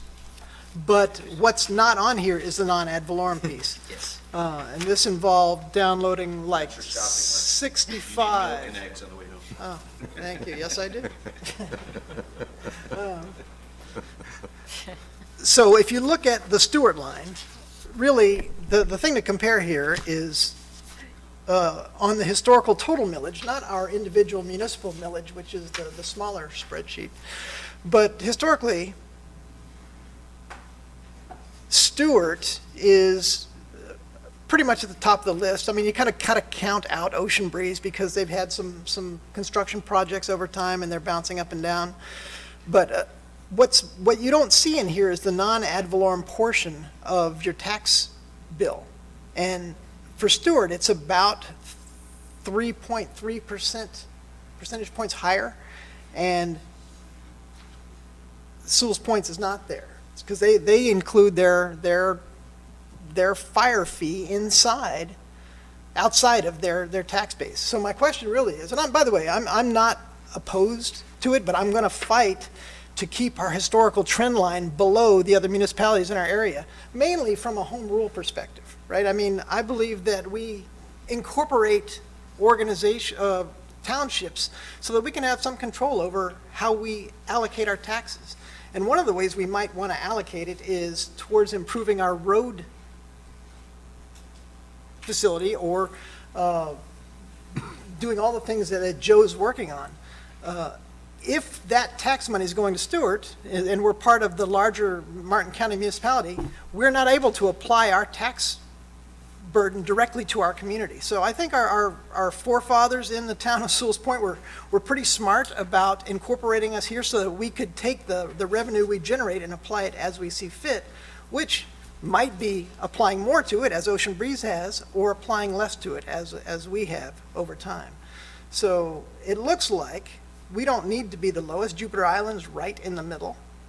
But the question is, how much is too much and how little is too little? And I don't have the answer for that. So maybe that's the effort of your word explore in the change of this particular resolution. But I'm concerned about pulling millage rate out of ad valorem taxes and putting into non-ad valorem taxes, because I don't know what the impact of that is. And more importantly, I don't know what the impact of that is for a guy with a humble house like mine versus a mansion on a hill that's 10 times the value of my home, right? So we need to, we need to make that clear. And at the same time, we also need to package it in the way that Commissioner Campo, Vice Mayor Campo, articulated last time.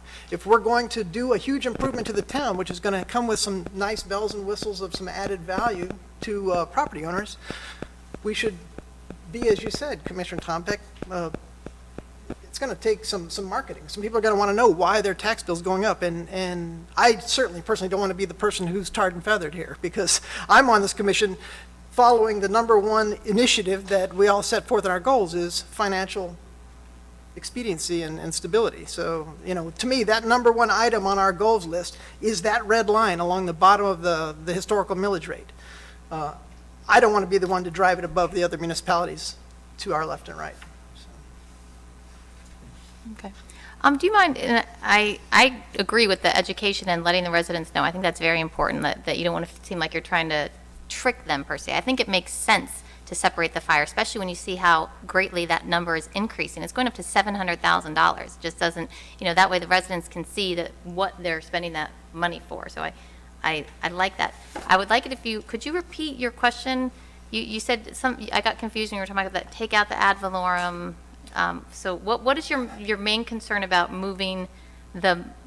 My concern really is that we spend a lot of money on things for the town, and we charge a tax for it. So some of that is police. We don't have a police officer assessment. We don't have a staff funding assessment. We really don't have a water impact assessment. We have a millage rate that we include in our town that is valued against the property value of the property we own. So if I have a shack, I'm contributing a little bit less than a guy with a $10 million mansion, right? So my question then is, how does that if you pull that out of that millage, how does that fire assessment affect? Are you saying that I need to pay the same amount for that fire rescue support as the guy with a $10 million mansion? Maybe. I mean, I'm not saying that wouldn't be fair, but I think it needs to be clear of the decision you're making, right? So. I think that's all part of moving forward this process. This is just kind of getting it going because to me, as and we discussed before, it kind of makes sense. And so this is just saying we all agree this is something worth really looking at, and let's move forward with that. I think that's and this is all, goodness, we're coming upon tax season, so this is going to. Okay, well, my point is, I don't think that I should be pulling this data, right? I mean, I think if you guys are going to come with a tax proposal to increase it, we need to be super crystal clear, right, about what.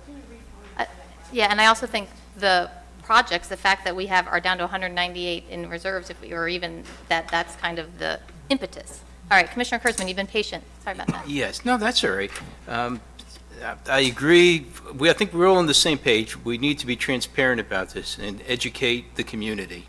I think that's 5-0 right now. So we're all on board, every one of us.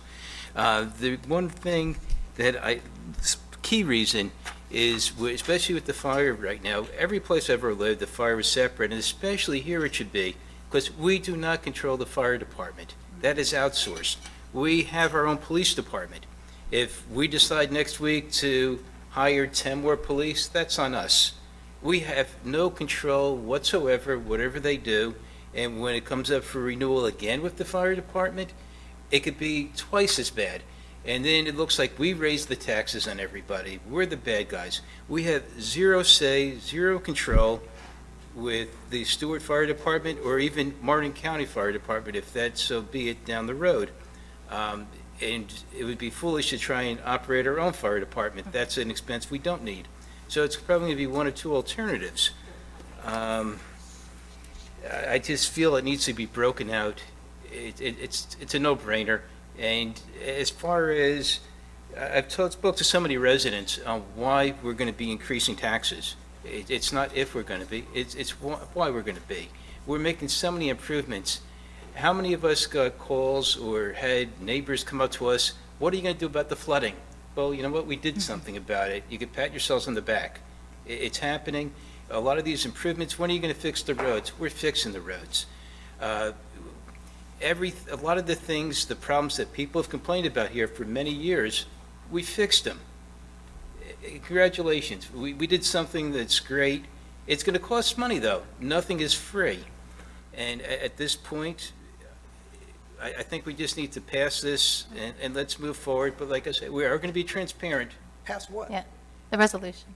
the resolution. Okay. But we need to definitely. That's what we're talking about. Yes, and we need to break the fire department out of what we're doing.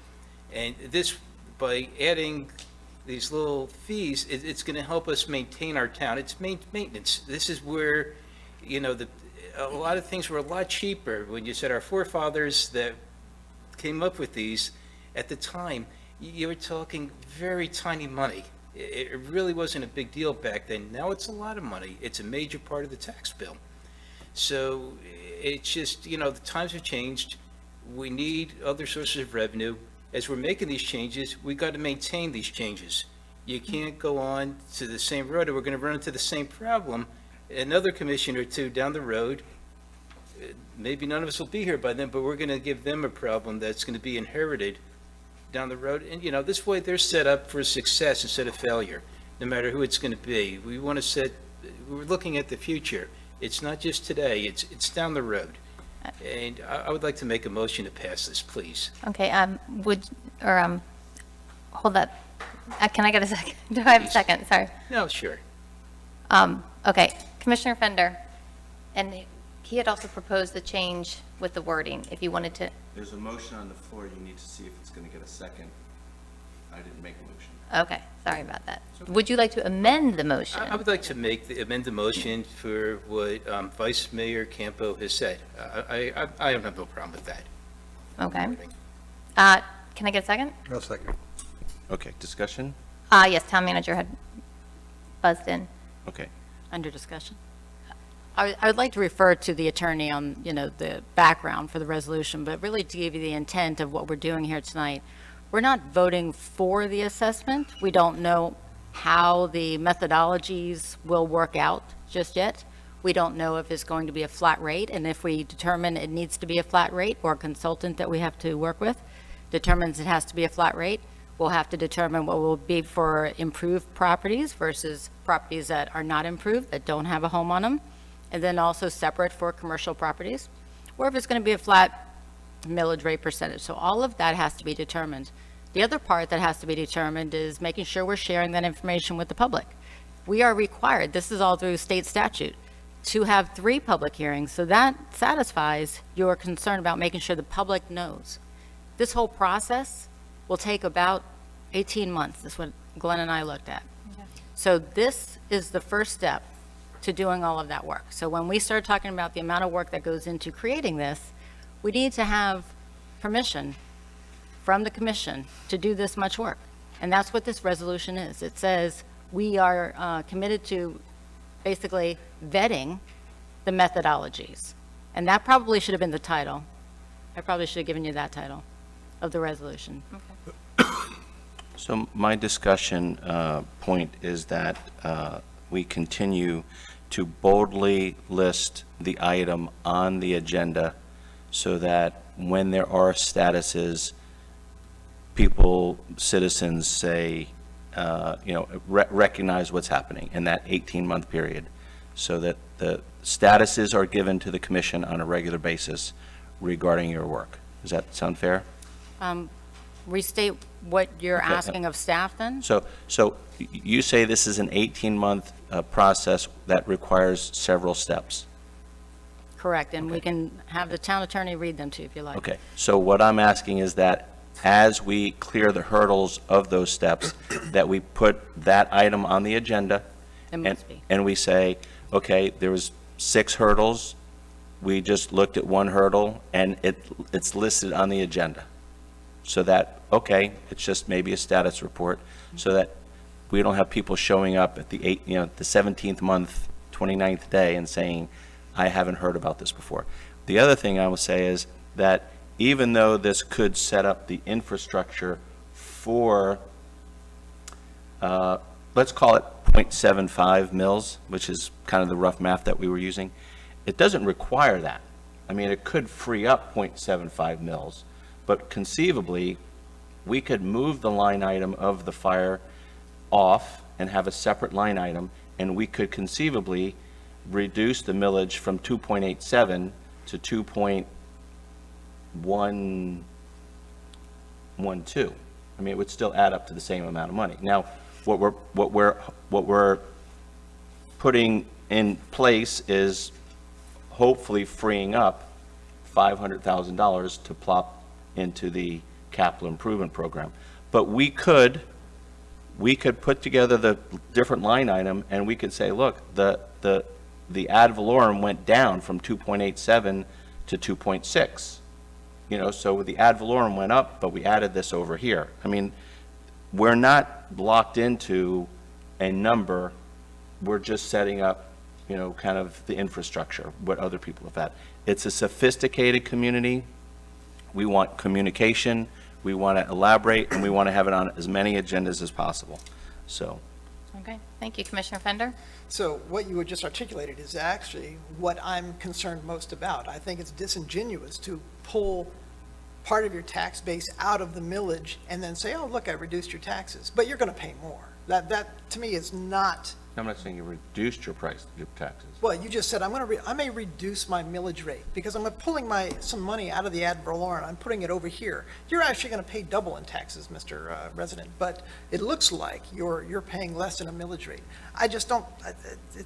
To me, it's not right. I think my point of this whole resolution is that this is a resolution that's titled "Set up a Fire Rescue Service Assessment." I really don't think that's what we as a commission are trying to accomplish. What we're trying to accomplish is what Dave said, which is we need to fund all this construction work that we want to put together. So I don't think we're doing that by onesie, twosie, moving chess pieces around. I think we're going to find a way to acquire $30 million, right? And pay for it over time, and when that's paid off, we're done with it, and our taxes are never impacted by it, and they go right back to where they were. Right? Okay. Well, let's just move forward now with adopting or, approving this resolution because there are many steps. You said 18 months. She's going to come, the town manager is going to have these items on the agenda, so they will have more scrutiny. But this is one good mechanism to start freeing up money for our capital improvement projects, which we need to do. So let's. Madam Mayor, if I may, Excuse me, stop, okay? just Click for, your button. Yes, just Town for the Manager. record, I just would prefer if we could let the town attorney say his portion of it, Okay. and then move on so that we can make sure that we're adequately addressing what an assessment would be. Okay. Did you do your button and I missed it? I'm sorry.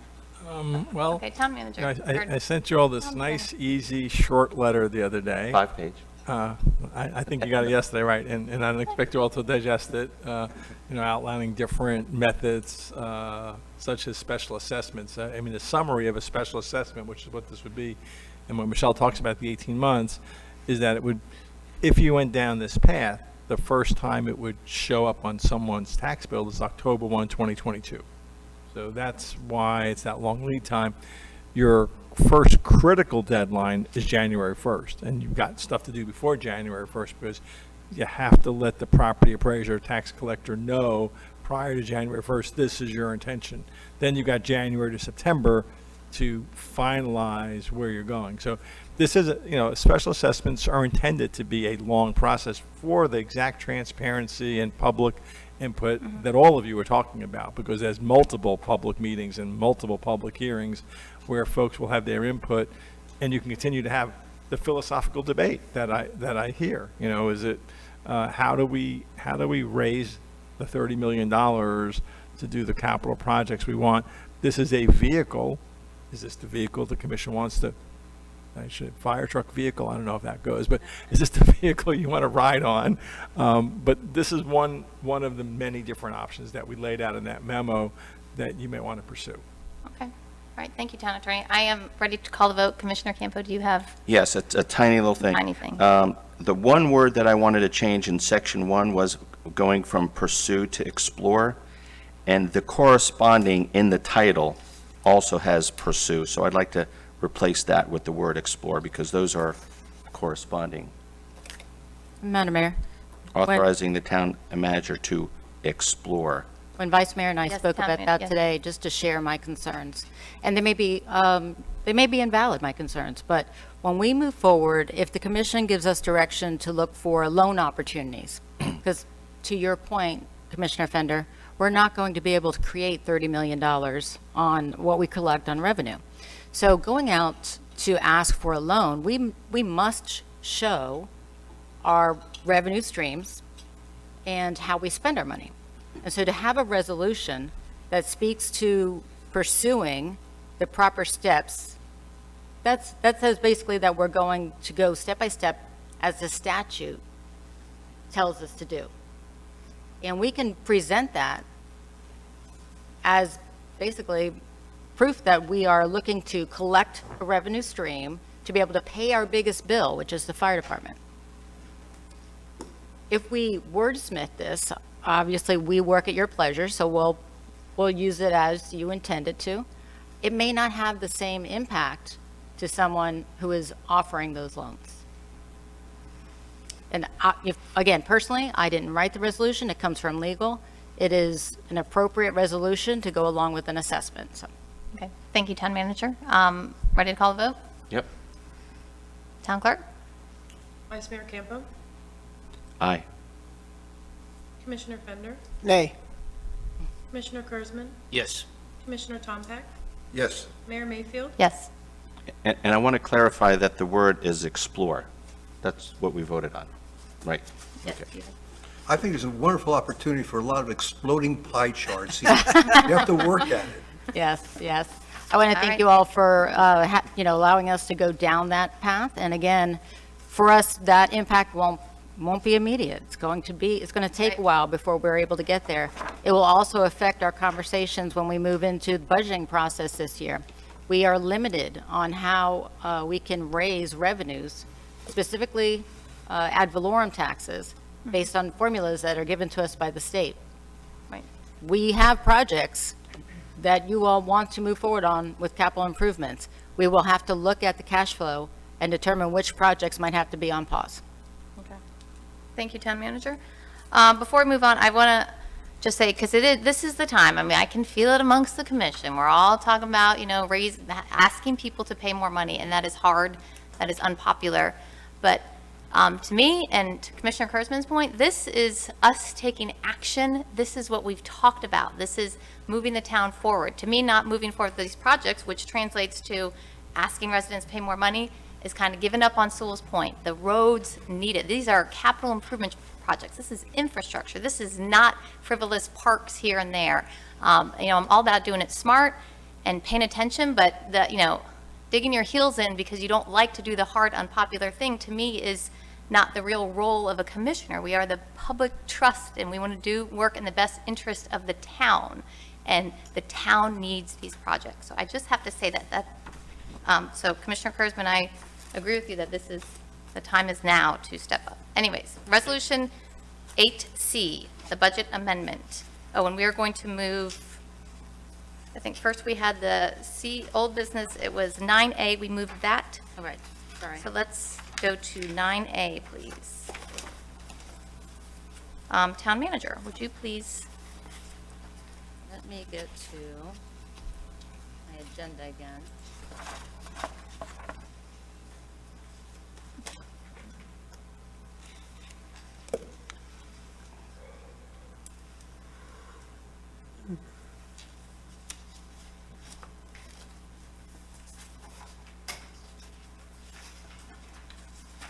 Okay, so we moved to Yes. 9A, yes? The grant, Grant management Yes. services and amended not to exceeds. yeah, the Okay. two items that were included in the budget amendment, we moved to before the budget amendment resolution approval. So on March or not. 23rd, 2021, the Town Commission supported the extension option of the March 2019 grant management contract with the teamed-up dual respondents of Cape Canaveral Scientific Incorporated, also known as CCSI, and Captech Engineering Incorporated, Captech. The original contract offered a not-to-exceed amount of $190,000 in services. The contractors have summarized the work to be completed prior to the end of the fiscal year and provided for your approval the following not-to-exceed amounts in order to complete the projects. For CCSI, that grant management services not to exceed $29,910, and CapTech technical assistance not to exceed $232,000. Recommendations are to approve. Okay, thank you. Any discussion amongst the commissioners? Seeing none, can I get a motion to approve item 9A moved on the agenda? So moved. Second?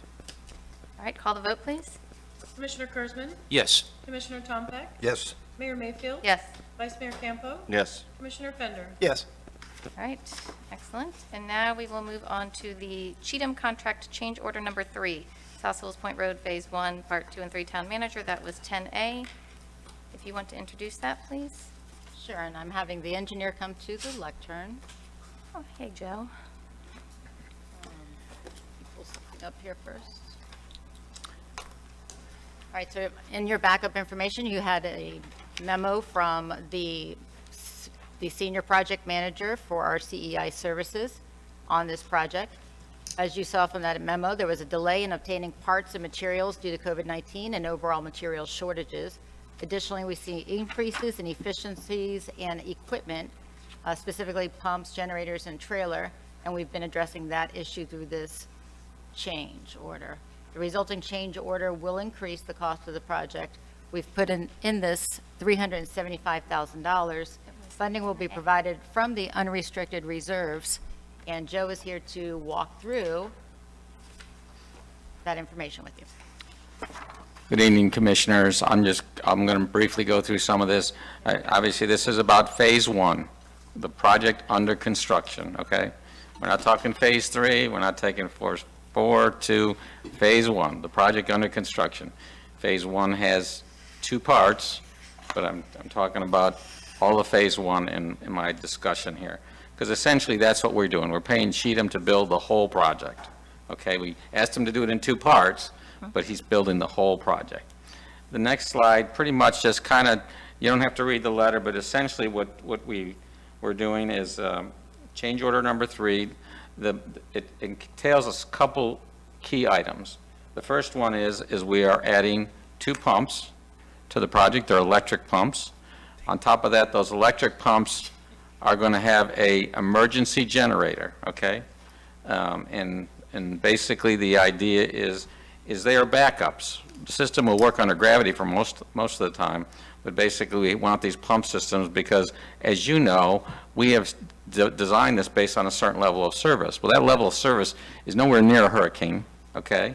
It's nowhere near the storms we begin. It's basically what we do in South Florida typically. So we want to have a backup in place that when things get out of hand, we can put a pump on or 2 and pump this down. And so that's what the majority of the money is for on this change order.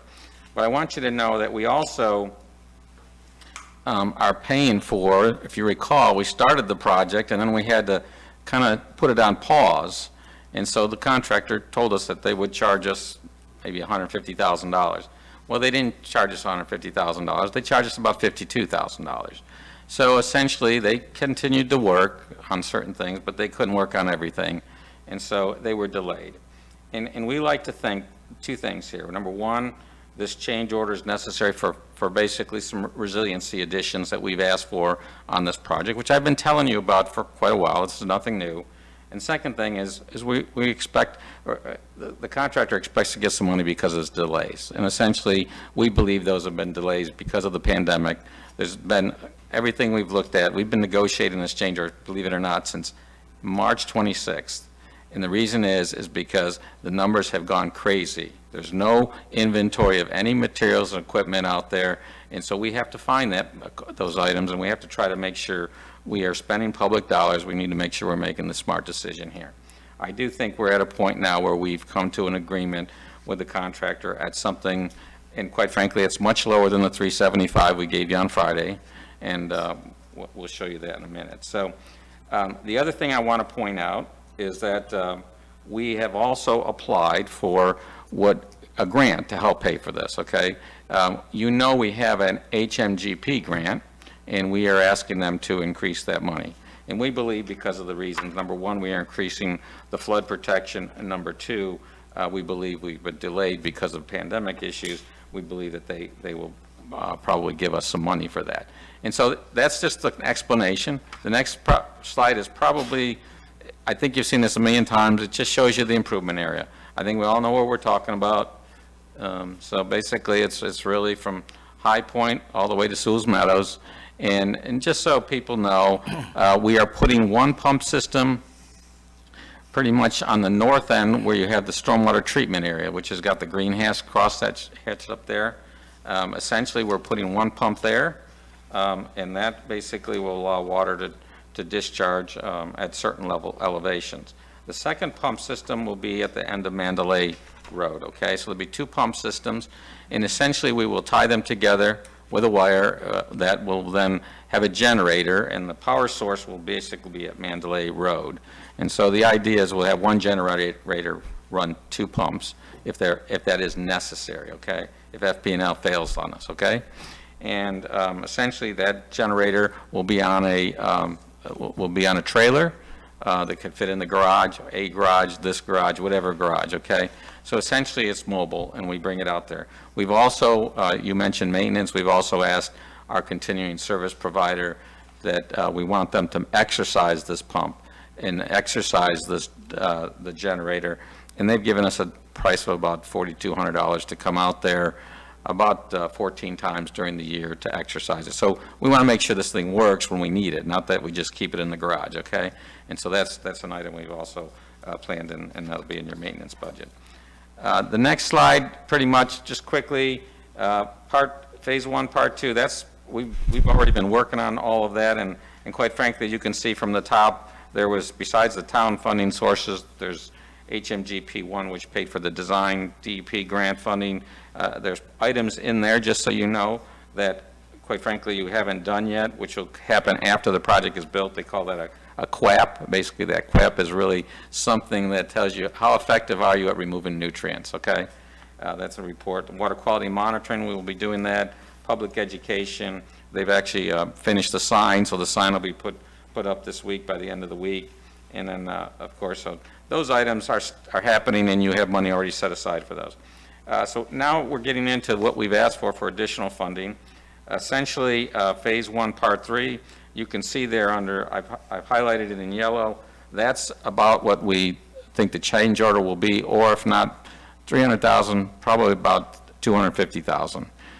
We believe that we have taken the time to not only look at the costs that the contractor has portrayed for us, but also we've looked at some local vendors that can do this work underneath that contract, and we've put those together, and we've seen a substantial savings by doing that, and so that number is coming down.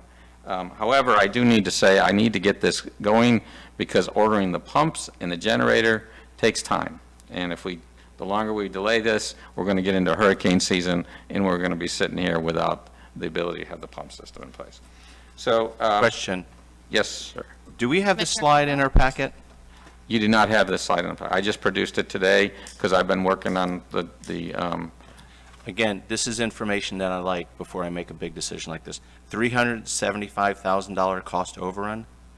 I'm outraged. I'm outraged at this. This is very disappointing. well, just so we're clear, this discussion has been in about 4 meetings that we've had already. I just want you to know that. We've shown this as that number up there, that $300,000 has been in the $250,000 range, which is what it's going to ultimately be at. Is the 375 strictly because of the mobilization and, because that's what this consor memo says? No, it's based on several items. I'd like to have a breakout of that. Sure, I have that in the breakdown. It's $52,000 is of that, and first of all, it's not 375. That's what I'm trying to tell you. As we've worked through the process, we've got the number to come down, okay? And so the 52,000 is what they're charging us for the delay, okay? That's what we have from them, okay? On top of that, we have, in addition to that, we have the pumps, 2 pumps, and we have the generator. And obviously, they have to fit in structures, and so those are included in the remaining amount of money. Okay. So that's about $200,000. Because the pumps was part of the original. This isn't just the first time that we. Yeah, we had one pump in the original, okay? We had one pump, and now we're having two pumps because we needed a backup, okay? And if you recall, we went through the process of bidding the project, and then we went through some permitting process, because we weren't sure the Water Management District would actually give us the ability to pump the system. They don't normally give you that, okay? And so they've put conditions on the fact that we can pump the system down. They pretty much told us, you have to do it between this certain water levels and water levels. They normally don't give that. They will not give it to a private individual. They only give it to a town, okay? So at the time we started the project, we were not going to be doing the pump system in the fashion we had here. So we've increased the pumping for reliability. We've also increased it for protection, flood protection. So, and again, we've also been able to justify when we go to HMGP, we have to show them a cost-benefit ratio.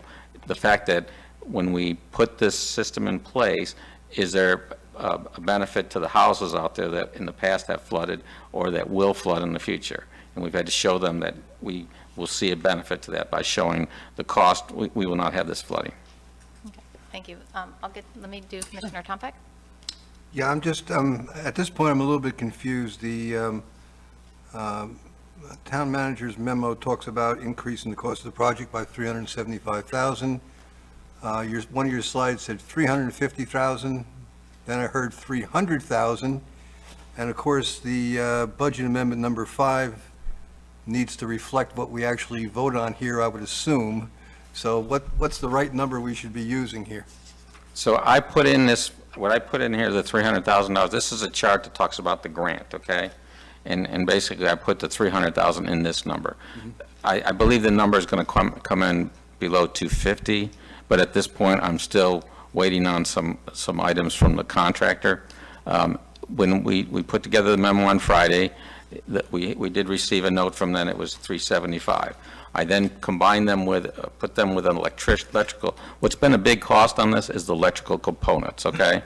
And I put them together with an electrician that's done work for the town before, and we were able to drop that down from the 375 to below $300,000. And so that's why the numbers have been a little. So we should be looking at this to approve $300,000? Is that what we're saying here? Yeah, that's exactly. Only the reason I want to do that, I'm trying to be consistent to what we've applied to the grant, okay? So just so that everybody can relate that. Essentially, if that comes down to 250, then obviously we'll have more money from the grant applied to the other, to the money that the town's paying. That's the intent of this. And so we're also trying to make sure the grant pays for some, from our delays also. I mean, they took a while to give us the money, and I truly believe that they delayed that because they were working on pandemic issues, and it's not that they just couldn't get to it. So, and we may not be successful in that argument, but I think we've got a good case for that. So to reiterate what Commissioner Tompak said, so, right now we're approving the change order and it's written as $375,000. So would we say that we are approving it for less, or does Consor agree? Meaning, I'm looking for we're here approving something that would be good if. Yes, I've talked with both the contractor, which is Cheatham, and I talked to Consor before this meeting. I said, this is what I'm presenting, I want to make sure, and we're not going to come back and ask for more, on these issues. And they agreed. They agree that it could be less than the $300,000. So at this point, it could be less. But what they have to do is Cheatham has to get a contract with our local electrical sub, and they're still working on that, okay? So the point is, tonight I would like you to approve the $300,000 change order. That's what I'm looking for tonight. Okay. Can I ask the town manager, is that okay, even though this says $375,000 on the thing from Consor? Madam Mayor, Commissioners, on Friday when we were going to publication, your entire packet was held up to try and get a true number to provide for this one item. This was the only item that was left. We had a meeting on Friday morning. We had the CEI Senior Project Manager here. We had the Senior Project Manager here from the contractors, the construction contractors, and Joe. And I said, do not give me a number that's going to be so low that I have to go back again and say, oh, we did this wrong, and now we have to have another budget amendment. I want a true, real number, and if it's over, then we true up, like anything else. Okay. And then we clear it up. on that day, they did their figures and they were calling in on the pump, and with the information that they were getting, 375 was the number that they came to me with. And so I said, we're going to publish 375. If you negotiate something more, because to be frank, he was shaking them down pretty good.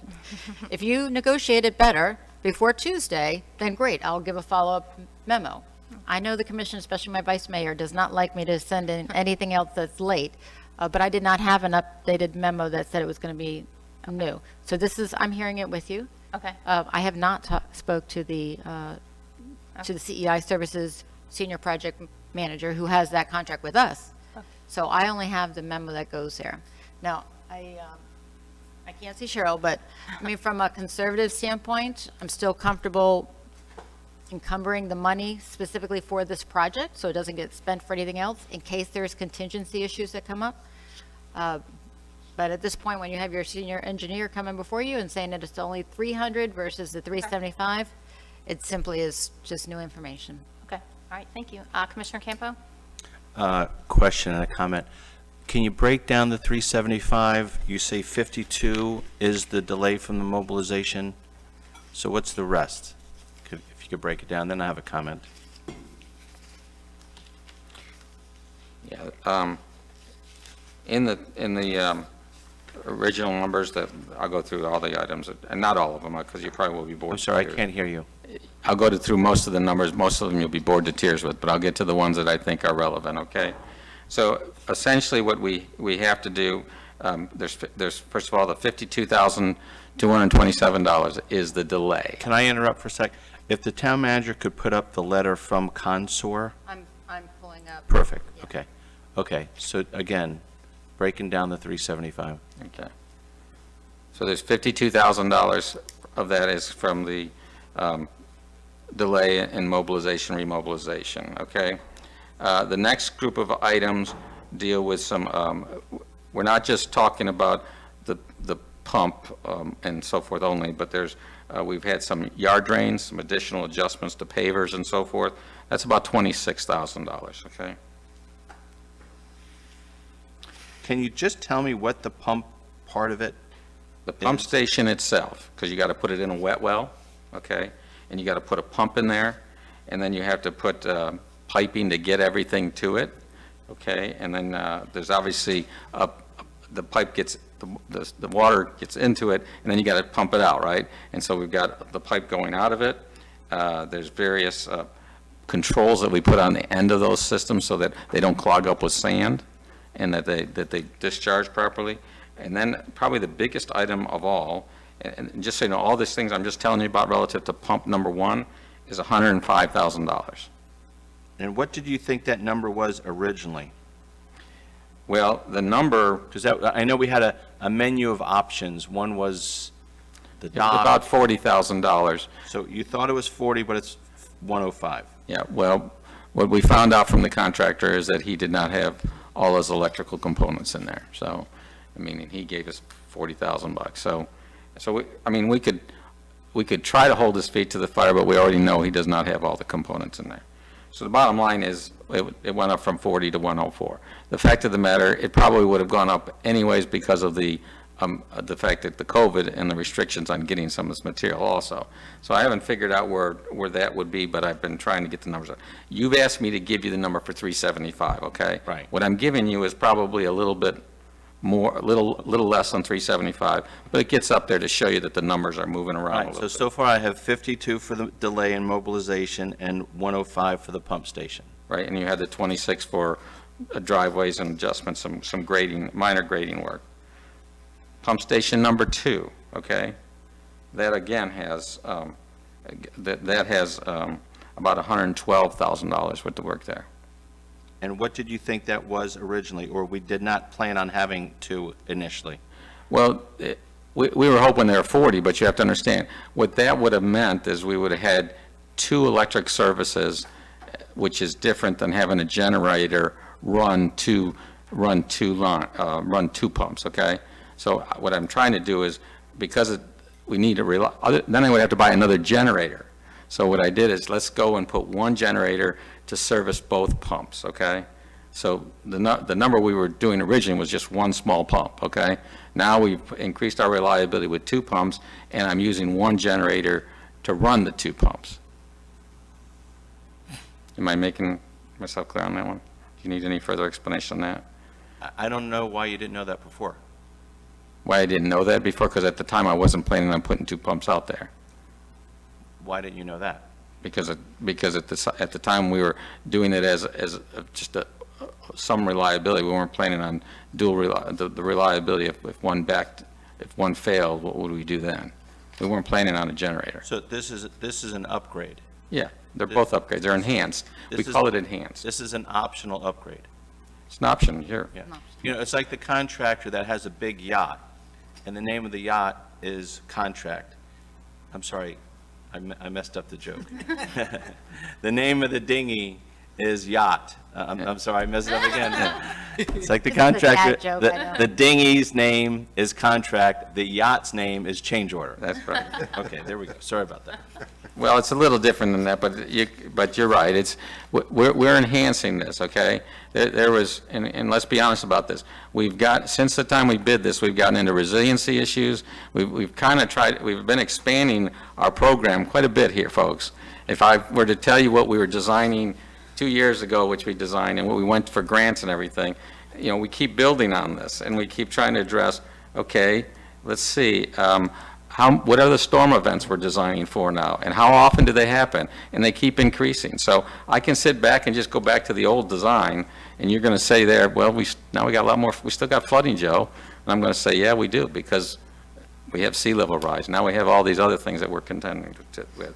And to be honest with you, we're also trying to get grants for all this stuff. So I can sit back and just go charge you for this, or we can go get the grants to pay for it. We believe that we have a good case, because of Sewalls Point, where it sits between 2 rivers, that we can say that in everything we're talking about is doing good things for the environment, water quality. You know that the current governor's agenda is water, right?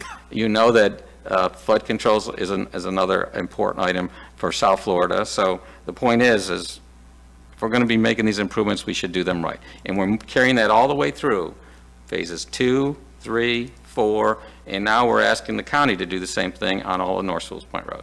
If you want me to change that, I'll be happy to change it. So those are the questions, and we're getting there, but the comment also is, and I wish I could have made this comment with Jackie, because when I was at my very first commission meeting with Jackie, she had been on the commission, and she said, the first thing the 5 commissioners need to know is we are a unit, okay? Now, we're part of Town of Sewalls Point, but we are a unit. We're not administration, we're not citizens, well, we are, but we aren't. But this is something that we need to recognize. Us 5, you might like underground, you might like pumps, but, you know, at the end of the day, we have to, you know, work together. And I've had experience with you, and I've had experience with administration of a lack of planning all of a sudden on your part becomes an emergency on our part. And it puts us in a very difficult position. We're backed into a corner. We now have unreserved fund is now down to $200. I mean, we're getting backed into a corner, and you know what's going to happen. I mean, I think Commissioner Fender put his finger on it, and this is the direction we're going to. So it just makes me feel very uncomfortable. I like you, I know we're all working on the same team, but commissioners have got to now come up with this, and when we get backed into a corner, what is it going to result in? Because what you're telling me now is to trust you with phases 2, 3, and 4 when these things aren't coming up. It just puts me in a very difficult position. So that's my comment. Okay, thank you, Commissioner Campo.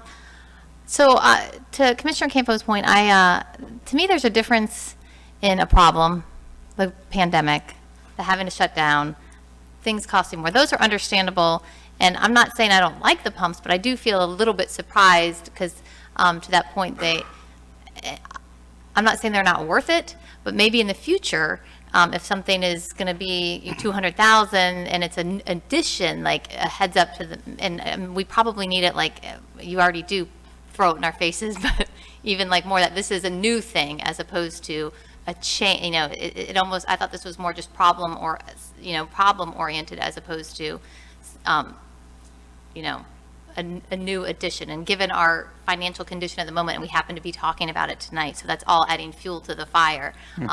But I agree that this is important to keep going and that this project is very important. So I support going through with it, but I think in the future, as we go through these other phases, to Commissioner Campbell's point, if it's something new that maybe we didn't, because I was I remember the 40,000, the pumps were kind of small, and now I'm seeing that they're like, you know, I'm not saying they're not worth it, I get it, you're selling me on it, but it seems a little sudden, the pump part, so just in the future, I think that would help us, so. Any other discussion? I'll make a motion to approve the change order increase of the project by $300,000. I'll second it.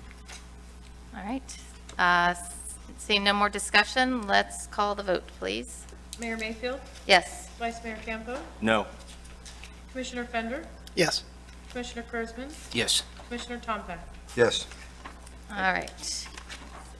And now we will move to 8C, Resolution Number 912, Budget Amendment Number 5.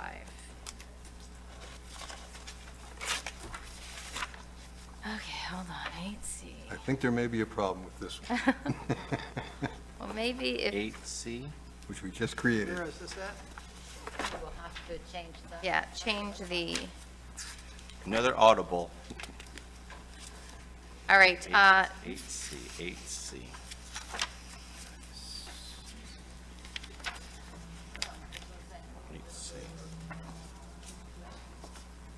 Town Manager, did you want to introduce it, and do you think that there would be time to change the numbers? Because I believe we just approved the 300,000, it's down there at 375,000, or is that something for another meeting?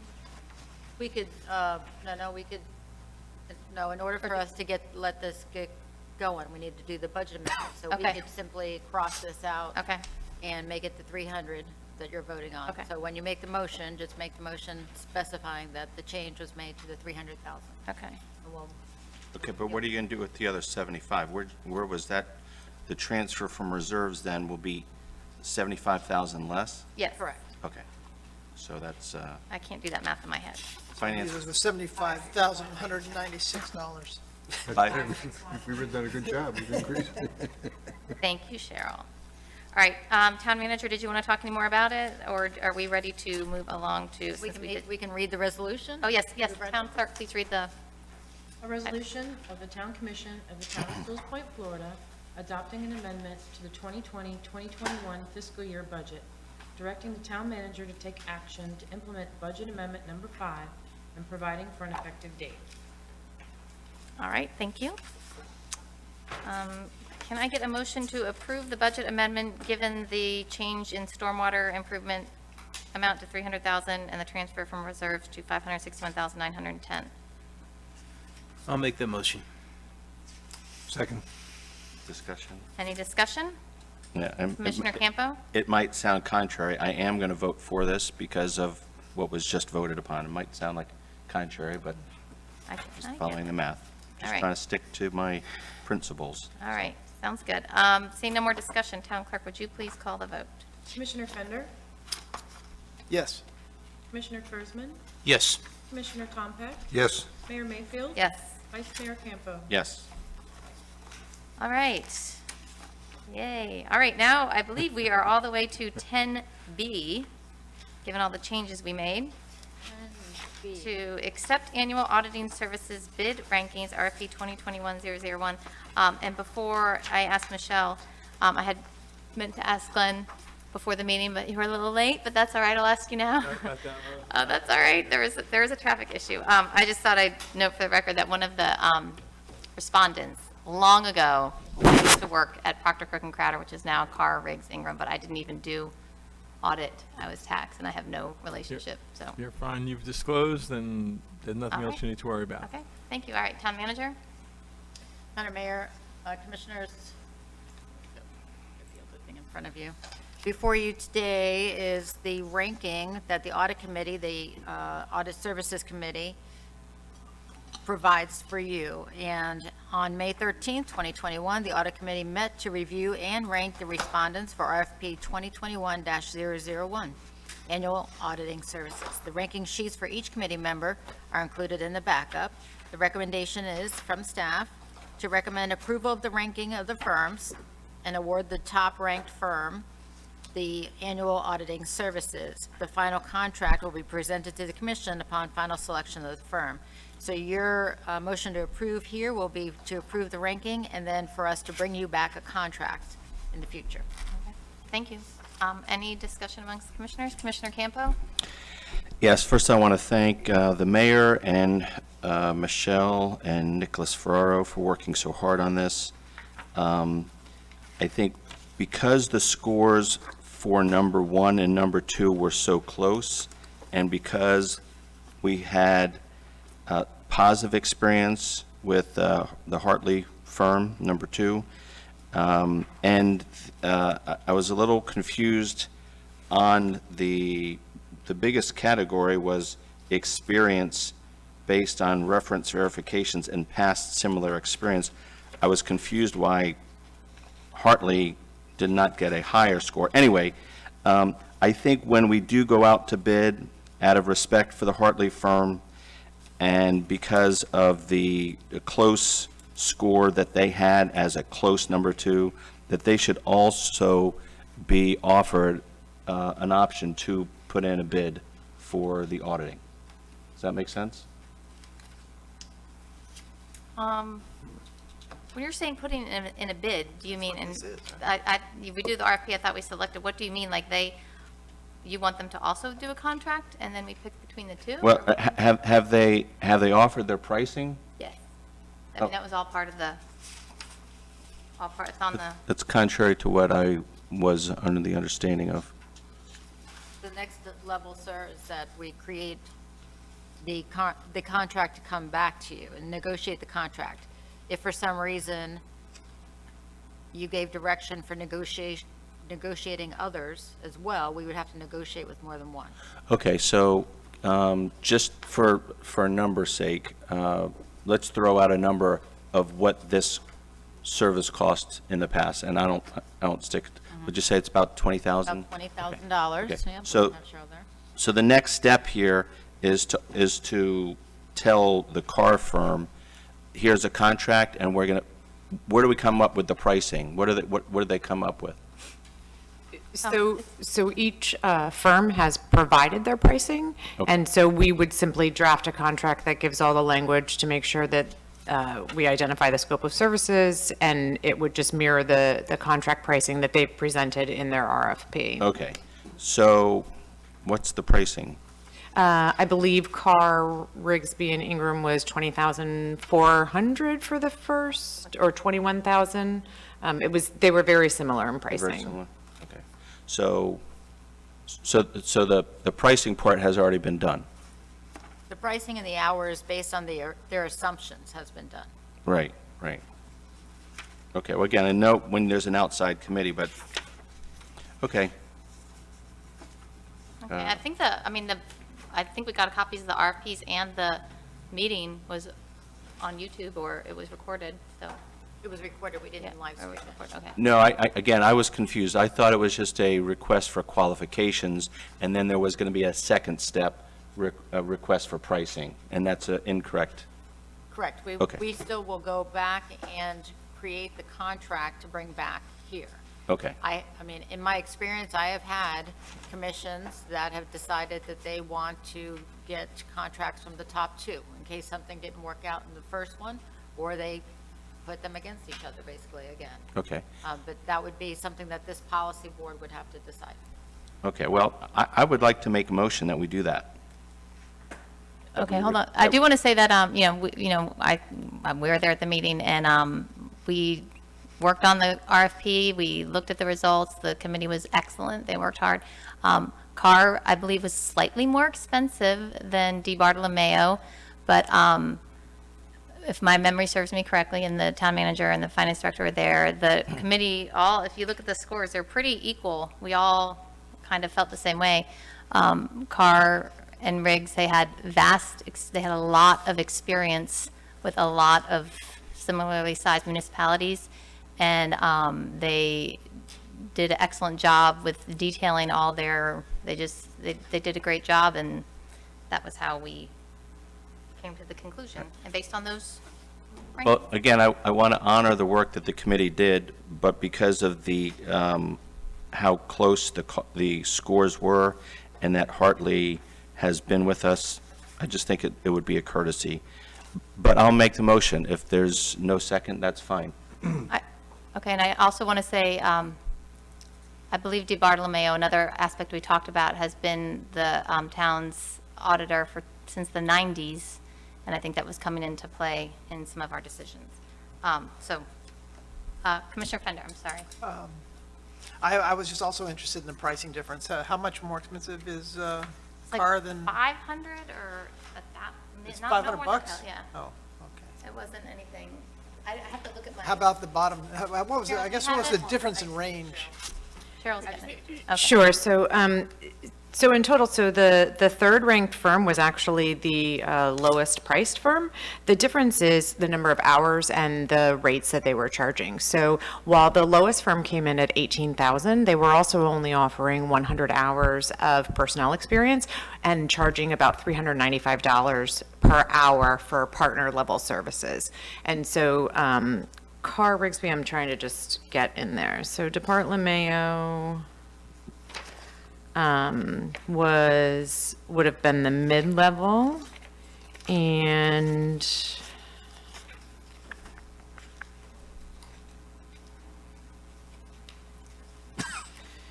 their pricing was $20,500 for the first year, and that was That was Carr Riggs? No, that was DiBartolomeo. no, that was DiBartolomeo, and I believe Carr Riggs 21,000. came in at like 21,000, 21,000. Any idea what we paid last year? 19,500.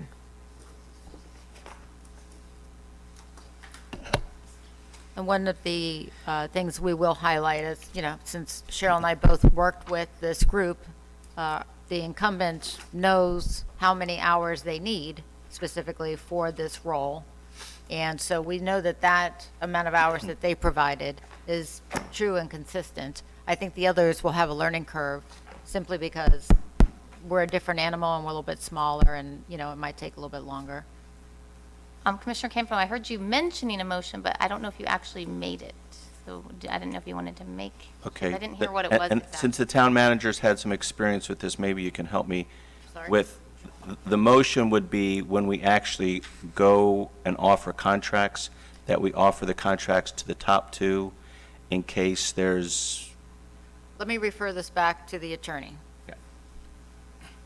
So my suggestion would be that if the number one ranked firm is the number one choice, you offer a contract to them, and if you fail to reach an agreement with them, then you go to the second ranked Okay. firm. okay, I'm good with that. Again, when people volunteer, I want to support their efforts, and I know it's extra time on your part. But in my business, when someone just picks up and walks away after I've worked with them and they don't give me a shot at it, it's just, I just try to be respectful to them. So I don't know really where I am with my motion now. Okay. Well, can I get a motion to approve the ranking of the audit? I'll make a Auditor? motion to approve the rankings for the audit. Thank you. Can I get a second?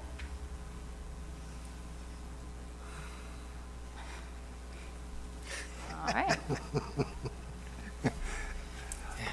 All right. I'm sorry, I'm having some of the same qualms that Mr. Campo is having on this,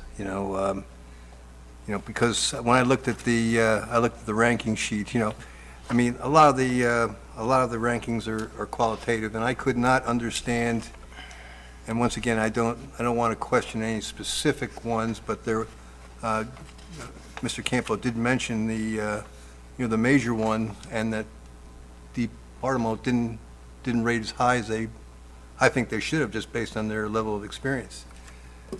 And boy, it really is close, and to reference that level of experience, I think you're just referring to doing Sewalls Point's audit, so they have great experience with doing Sewalls Point's audit.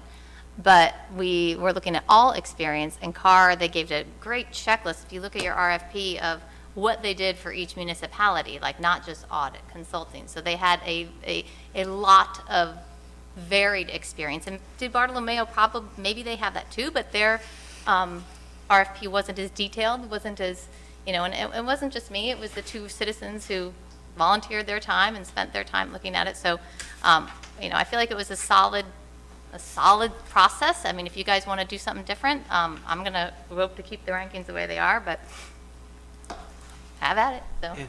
Madam Mayor, Yes. for point of order, you can transfer your Okay. gavel, if you like, to your vice mayor, and then make the second, and then call the vote. If you're not going to receive it, or you can ask the person that put this vote, the motion out to rescind it. So it's your option. Yeah, because you have the. You do have one on the floor. Yeah, my good Robert's rules I need to brush up on. I would like to pass the gavel over to my vice mayor so that, I have some more discussion. Is this gonna, Commissioner Fender? I was just gonna, I kind of believe what they believe is that relationships matter, and I'm just curious, why did we go out to bid on this? I'm just interested. It's the law. Oh, we had to do that. It's the law. Yeah. I mean, it prevents what people don't like, all the residents, Yeah. transparency, accountability. How You got often do we have freshmen- to do it, by law? The contract ended this year, and we should do it every 5 years, yeah? So it's been a 5-year contract that expired? That's why we're making the change? Cheryl? Well, not roughly. I mean, clearly it was a lot of work to go out to bid. I'm just wondering, the reason we did it is because we had to. Correct, and because we had not done it, that we could find prior to at least 2001. So it's been a contract that's been extended and renegotiated and extended. Thank you, Cheryl. Commissioner Kurzman, before I get to you, Glenn chimed in, and he might have some. I think it's already been said that, there's at least a recommendation that you go out for these bids at least every 5 to 7 years. And the price went up when we did that. It might have gone, I don't know how they were, But the idea is that, you're encouraged to at least look every so often at your existing relationship. well, they and DeBartolomeo put in their price for next year, and it went up, so, but maybe, Commissioner Kurzman. Yeah, this is really, once again, it goes out to bid for transparency. We talked about transparency before. That's why everything goes out to bid. That's why you don't have one choice. And you got to hear what others are saying. And I'm going, I agree with the vice mayor on loyalty. I believe in that 100%. But at the same time, what was your background before you came here? I am technically still a CPA. Okay. And we have our town manager who's been doing this for a number of years, and you did this voluntarily. Well, and the committee is both in the field. I Yeah. was not on that committee. One is, she has her law degree, and she is a professor at school, and Nicholas Ferraro is a CPA. So it was a qualified team, and we did our best. And with Commissioner Kurzman, did you want to say anything else? before Yeah, I wanted to say that these people came out and volunteered their time. They're experts in the field. I am not an expert in that field. And if that's what the mayor's recommendation is, for that reason, I have to go with that.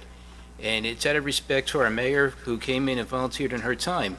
As much as I believe in loyalty, but at the same time, I want to be loyal to a person that came in and volunteered their time to come in and do this and really put a lot of effort into this, to give us this packet, to enable us to see our options. And that's the mayor's opinion who came in with her background there, and I'm going to honor that. Yeah. And that's why I would like to make this motion. And it means, I think, a lot to respecting the opinion of somebody that's been in this field. And Thank you, Dave. I appreciate that. And I want it to be noted that the other two people put CAR first also. It was not just, it was all across the board, all three, and that's why it seemed pretty straightforward to me. So I have is there a second or? I'll second. Okay, thank you. Can we call the vote, please? Vice Mayor Campo, Nay. Commissioner Fender, Nay. Commissioner Kurzman, yes. Commissioner Tom Peck, Yes. Mayor Mayfield. Yes. All right. Thank you. All right, now we are moving on to accept the grant management development and services bid rankings. 10C, please.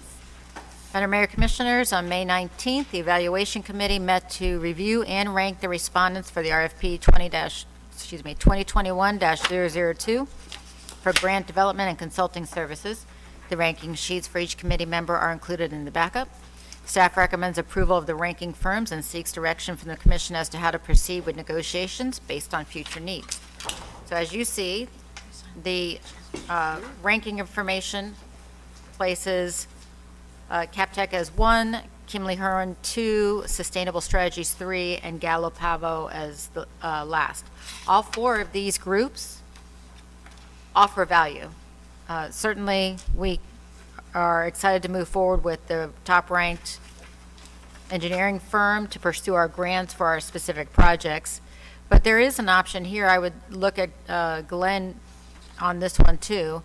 Since these organizations specialize in different types of grant writing, I would love to be able to have multiple opportunities to have people pursuing grants for us. There's $616 million in funds available, is what we've heard, for wastewater, stormwater, and basically resiliency grants in the state of Florida for this upcoming year.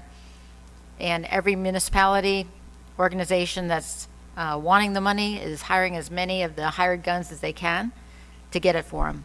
So under Sustainable Strategies, DC, that's almost a different animal. They responded to this RFP, but their strategy for, or their structure for payment is a retainer.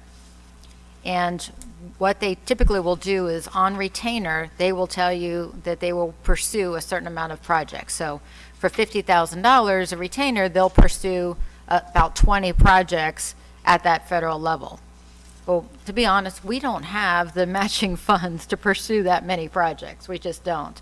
So if the opportunity arose where you would not just give us the contract negotiating powers for our top number 1, potentially our top number 2, but to be able to go in and negotiate with number 3 too, to see if we could get a lower amount for maybe 5 projects that they can pursue. Now, That would be helpful. the higher the points, the higher the score. So why would CapTech be number 4 with a higher score? Do they have the error one? I said the correct one. Number 1 is CapTech. Oh, look. Mine says Oh, you must have CapTech gotten number 4. Okay. I do pay attention. Good, thank you. That's I weird. apologize for that error. That is, yes. That was the first draft, and when we read through it, I caught that draft, and apparently we didn't fix yours. Just reverse these numbers. Yes, sir. Yes. James, you want to look at mine or? No. Okay, now I understand. So, and the other thing I wanted to call out on the Gallo Pavo, that's a new organization. And this is someone who has good ties in Tallahassee as well. And with these, like 3, Gallo and Kimley Horn, we would only pay if we use them for services. So I'd love the opportunity to approve the ranking. And Glenn, I think on this one, we can go out for specific contracts based on their specialties and have them pursuing funds for us at the federal level, at the foundation level, and then at this local specific project level. Okay, thank you, Town Manager. Commissioner Kurzman. Yes, I would like to possibly pursue all of them. If each one has their strong point, that would help benefit the town. If one's stronger in one area than the next, I think it's a win-win for us, and it's a commitment, we're committed to each one across the board. If one's stronger in one end, and you have somebody just went on their own, and they have connections, even though they're the lowest ranked, this is something we don't have to dedicate just to one company. We could go to all 4, and if it benefits the town, I'm all for it. Okay, good point. Commissioner Campo. Since we're not in the habit of paying retainers, is there a way that the town manager might be able to negotiate the retainer level to a lower level and let us reconsider them? Yeah, that would be my goal. Okay. I think the amount that they're asking for is more work than we would be So by requiring. voting for this tonight, we're not saying- authorizing any retainer fund. Correct. You're saying, bring us back contracts to review. And perhaps when we approach them with it, they will not have an interest. And so there will be that opportunity for them to say no. And there were 3. And then there are 3, yes. All right. I don't see any more discussion. Can I get a motion to approve the ranking? So move. Second. All right. Call the vote, Town Clerk, please. Commissioner Fender, Aye. Commissioner Kurzman, Yes. Commissioner Tom Peck, Yes. Mayor Mayfield, Yes. Vice Mayor Campo. Yes. All right. Madam Mayor. We made it through all the hard parts. Madam Mayor. I'm getting Yeah. Yes. fun chug. So I know. I Hold know on a second, that, that motion approved the rankings, but it also approved that the manager can negotiate with all 4 and hire all 4 if necessary. Yes. Can we make a separate motion for that then? Right. Because the motion was, your conversation Yes, was I all said 4, yes. Okay, yes. but then the motion was only to approve the rankings. Now, you said negotiate the contract and hire them. I was under the impression we would approve the contract. Is that? I thought it was to negotiate with all 4. Hire was the wrong Yeah, word. negotiate. Okay, hire was the wrong word. word. Okay, All right, all right. all right. Yeah. That's fair enough. Okay, so yes, the motion, do we have to redo it? Is that what you're saying? Do you want me to add on the, we Well, just said approve the ranking and the negotiation of contract with all 4? That was the Yes. motion. Thank you, that was the motion, okay. Yeah, is that? That's Commissioner the Gregory? maker's motion? Okay, The amended As motion. long as April typed it right. I just wanted to clarify that that was your intent. It sure sounded like your intent. Yes. But, okay. yes. Okay, thank you, Glenn, for keeping us on track. I'm getting a little tired. All right. Item 11, discussion the 4th of July event. Town manager. 4th of July, so I guess I'm not going to have that one come up.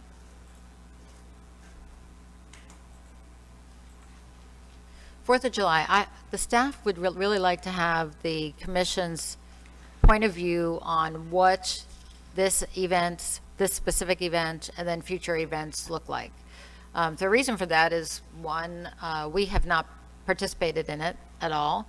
Last year with COVID, it kept us from seeing what that looked like. That's number one.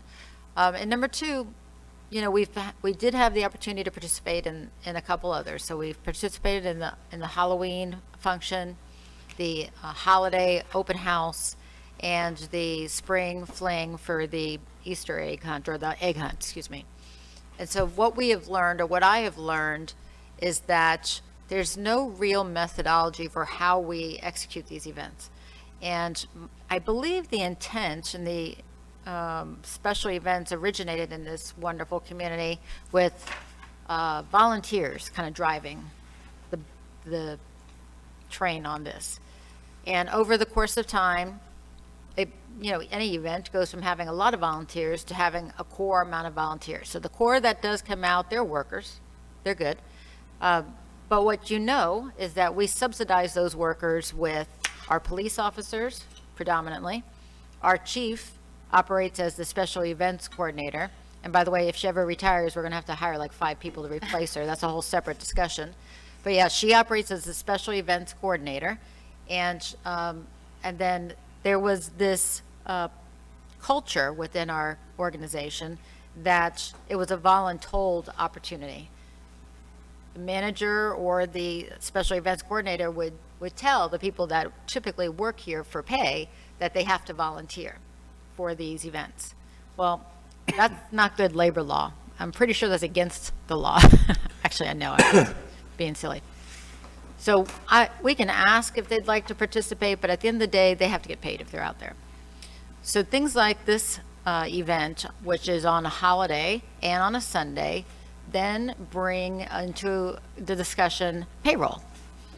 You're talking about double overtime. And that's just for administrative staff. So there is this, point of view of what it used to look like, and I don't think that we should depend on that any longer.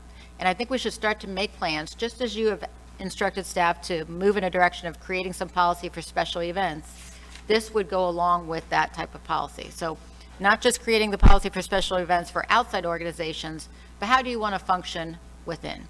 Because to be very frank about it, there should not be an expectation that the professional that you hire to be either your town clerk or your accountant should also be versed in being a Parks and Recs person and be out involved in volunteering. So that's why I wanted to get your point of view. Okay, thank you. Commissioner Kurzman, you were first. Glenn, I saw was that a mistake? That was from before. Okay, sorry.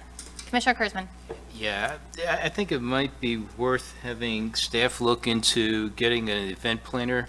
It might actually be less money to have an event planner versus paying time and a half for our regular staff to do it. So I would like to hear the opinions of everybody else up here.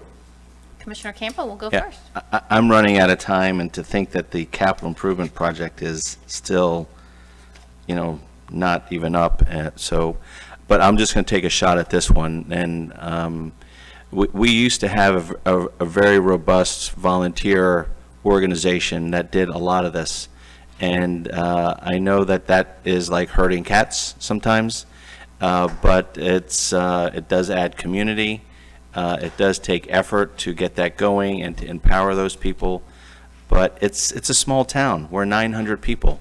And it is very expensive to have staff doing this. And I know it's more efficient to say, Jeff, pick this table up and move it to that place at this time. But, and I think the town manager and I have talked about before the ability of working more with volunteers. We're adding more staff. And I don't care what you call Bonnie Landry's staff. And I think that she's going to stick around for a long time. We're talking about now with the capital improvements, more staff there. So I know it takes a long time to build that, but I think volunteers are the solution to these events. And if people don't want to volunteer, then we don't have the events. It's insane how much, after you do the math, that those things add up to be. So I don't have much time to stick around. I'd almost like to, have another stab at this capital improvement project. And before I leave, if you could just maybe during commissioner and staff comments, tell the rest of the commissioners about Severn Heritage and the status that you've been able to bring. But I'm sorry, I've got to go, but I've got to be with my family, and that's very important to me right now. So, thank you very much. Have a good evening. Yes. Have a good night, James. Thank you. Commissioner Fender. So I don't have a good answer to this issue, but I can say that it's one of those heart and soul issues around the community of the town, and volunteers are the answer. Obviously, I don't know that we should hire another person to put these events on. If staff doesn't want to participate, I don't think they're required to, but if we're going to have them, I think we have a pretty strong social media network, and I think we can put a call out to say who wants to help us organize the 4th of July party and Christmas, every single one we have, because I'm sure that there are longstanding residents who appreciate those events that we have, and we have 3 or 4 a year. It's not a lot, but for all the administrative stuff we do, this activity is our chance to actually interact with the constituency. And so, as soon as staff says, well, we're not going to do it, I believe that problem gets solved on its own, because I think there are enough people who desire to have it done. I kind of grimace about the event planner concept just because it seems so sterile, right? I mean, we can certainly, I get involved in a lot of events, but I think, for the event to be good, I think it has to be about the community, and I think the community should drive it, and you'll get more participation that way. That's just my feeling. Yeah. All right, thank you, Commissioner. Commissioner Kurzman? Yeah, I do agree with you that volunteerism is big, especially within the community. But it's also when staff is entitled to have their own family time on a weekend. Absolutely. And I don't feel they should have to have a ball and chain to have to come in, just feel they have to be committed to come here on a weekend. We all have our families, and, it's important. Every one of us wants to spend quality time there. If the volunteers work, hey, that's great. And, maybe we get a whole new bunch of, especially the young families that are in here now, that really want to be active in this, and I think that'd be wonderful to have them move forward, and they're really the future of the town. And that's something we could put out in the bulletin and see if we can get volunteers. I appreciate that. Before I get to Commissioner Fender, what is the status of this year's? That one is, what is the status of this year's Fourth of July event? Chief and I are planning on moving forward with it. We, spoke briefly with Deb Duval, who sponsors it. We'll get a slide if it's still able to, if we didn't lose enough time, too much time there. And we'll get somebody to run those events, those little things that are for the kids. I'll be out there, it looks like, and you'll probably be paying at least $71 an hour for officers to be out there working. And that's the only way to execute it. Okay. Because, and we'll ask some volunteers to come out. We have not announced that it's going to occur yet, and to what extent.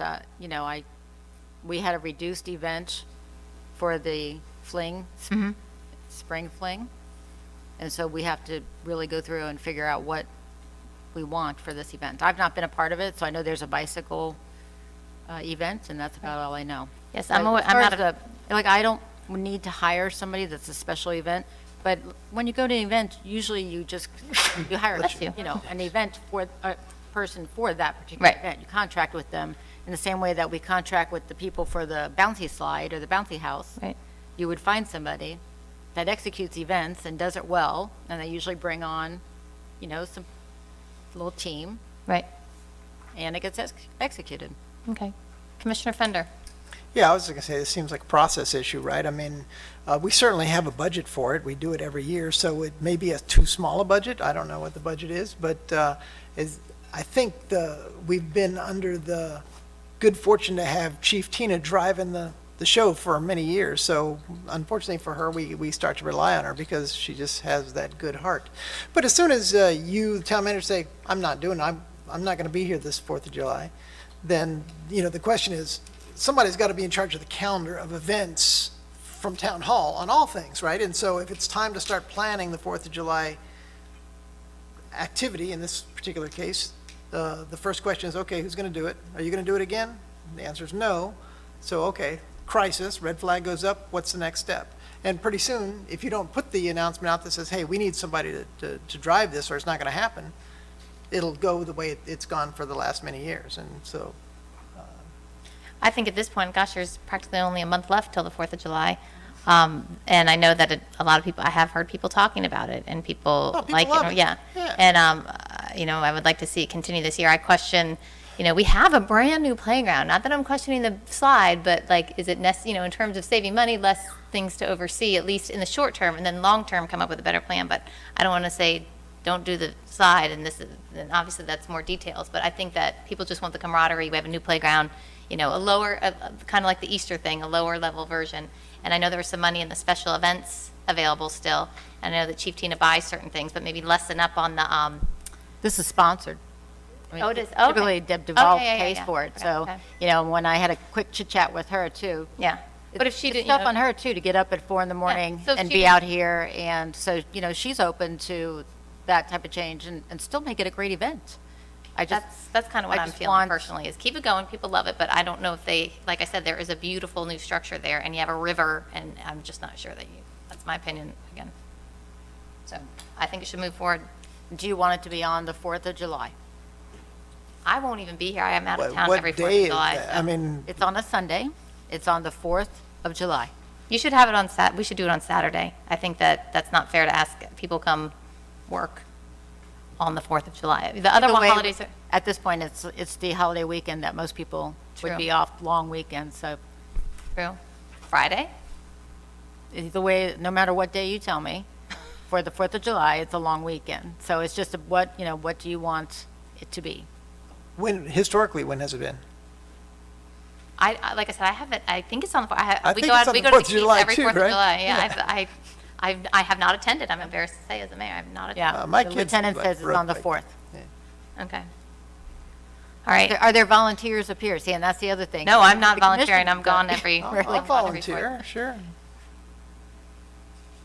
Well, I Time think to we say should, thank you to Lieutenant that, and the chief, and they are out there voluntold normally. Yeah. And, it's a great opportunity for community policing, as we know.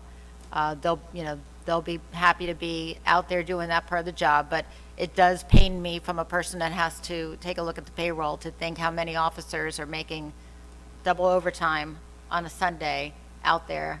To Right. make sure that they're, Well, so let's limit the budget. I mean, you're absolutely right. Commissioner Tompeck's awfully quiet.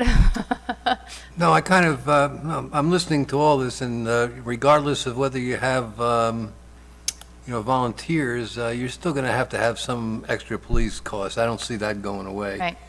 But we've had a Parks and Recreation Committee. Why don't we set up an events committee?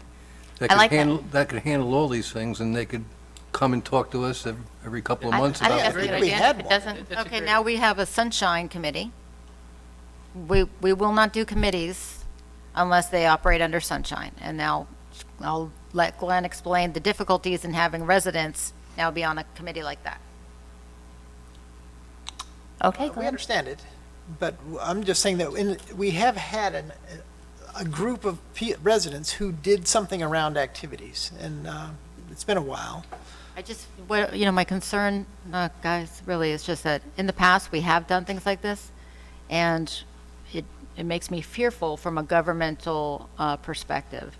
Good governance, when we have committees, have to be recorded. They now fall under sunshine. Anytime you have two or more people, and I've learned this at every single one of my ethics classes that I go to, if you have two people coming together, they fall under sunshine. It's a burden to put on to residents to create an official committee that they're not supposed to talk to each other outside of. I mean, I don't know who would charge them, but we know how politics can play sometimes, and people can get brought up on ethics issues. So we'll move forward this year with our volunteers. I'll see who we can get together. But it will be my recommendation for in the future for us to take a look at having somebody who is the head of this that is an outside outsourced thing. It's what you do, and if you want to be, I think that's actually, from the a Wellington- outsourcing might make the most when you sense. think of cities like Wellington, who have 3 people that are their main employees, everything else is outsourced. If you want to remain at this low level of service from a staff standpoint, everything else needs to be outsourced. Because even if we give them comp time, even if we say, okay, you can come and work on Sunday and we'll give you 4 days off for that time, that's 4 days that I don't have my finance director doing finance items. And it's difficult for us to get everything done now. I think we all agree that the staff with their particular job should be doing those particular jobs, and it was just a matter of volunteers, committee, or outsourcing. And I think we should continue on with the 4th of July in a subdued fashion. I think Tina's already doing, right? So, and then we'll think about it in the We'll future. figure something out. All right, last thing. Strategic Capital Blueprint. Yes. This is your opportunity to officially adopt the Strategic Capital Project Blueprint that you have been working on over the last 3 months. Do we have to do it And- today?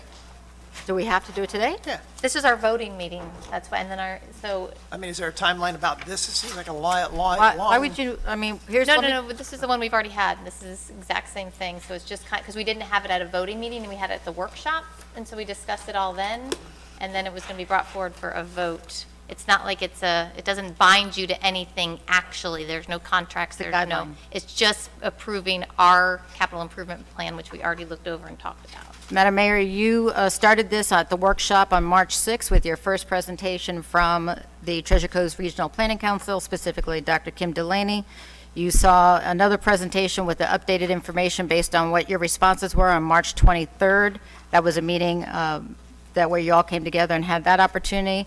She again brought back another revised and refined version on April 13th during the workshop. And then a final draft review happened with you after the other 3 discussions on May 11th for that workshop.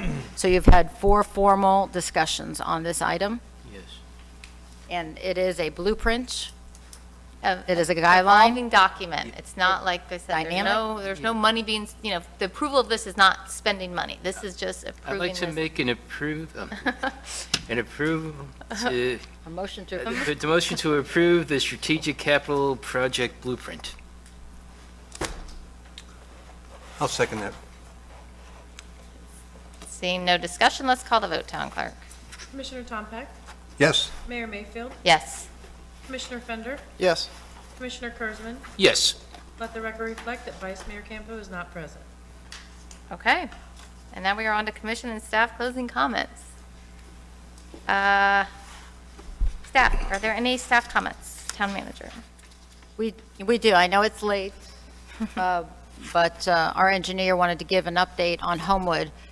And to be quite honest, I know if you give this update now, that Vice Mayor has left, he's going to ask that the presentation be given again, That's probably true. because it's Homewood.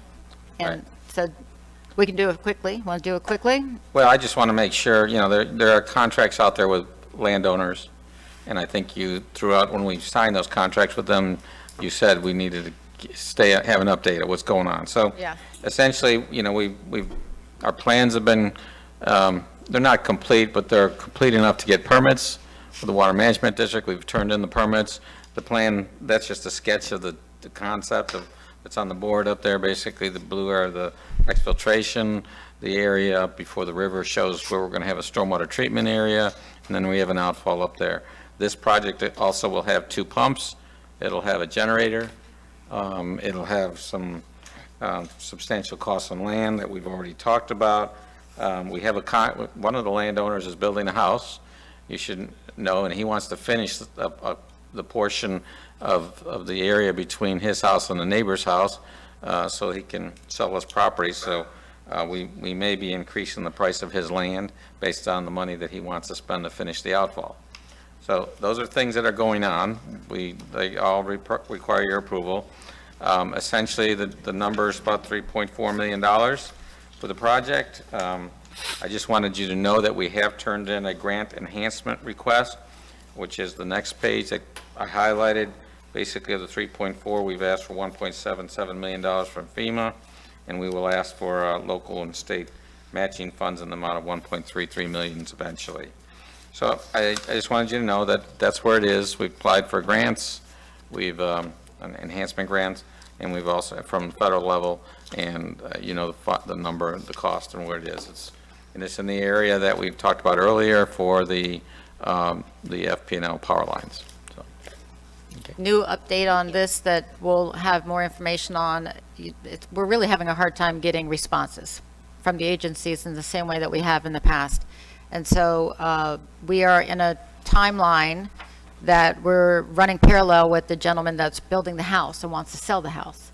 And so we have reached out to the agencies, outside agencies, to see if they were open to allowing him to build it. And then when we buy the property, we basically buy an as-is outfall.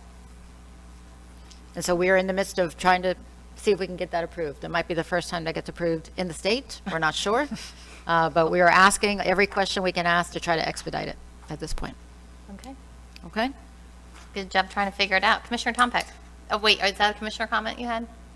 Yes. Okay. Are you, any more staff, or are we? None for staff. Shall I give you what Vice Mayor had asked me to tell you? Huh? We'll say that for Okay, Commissioner Tom. sure. Commissioner Tom Peck was first.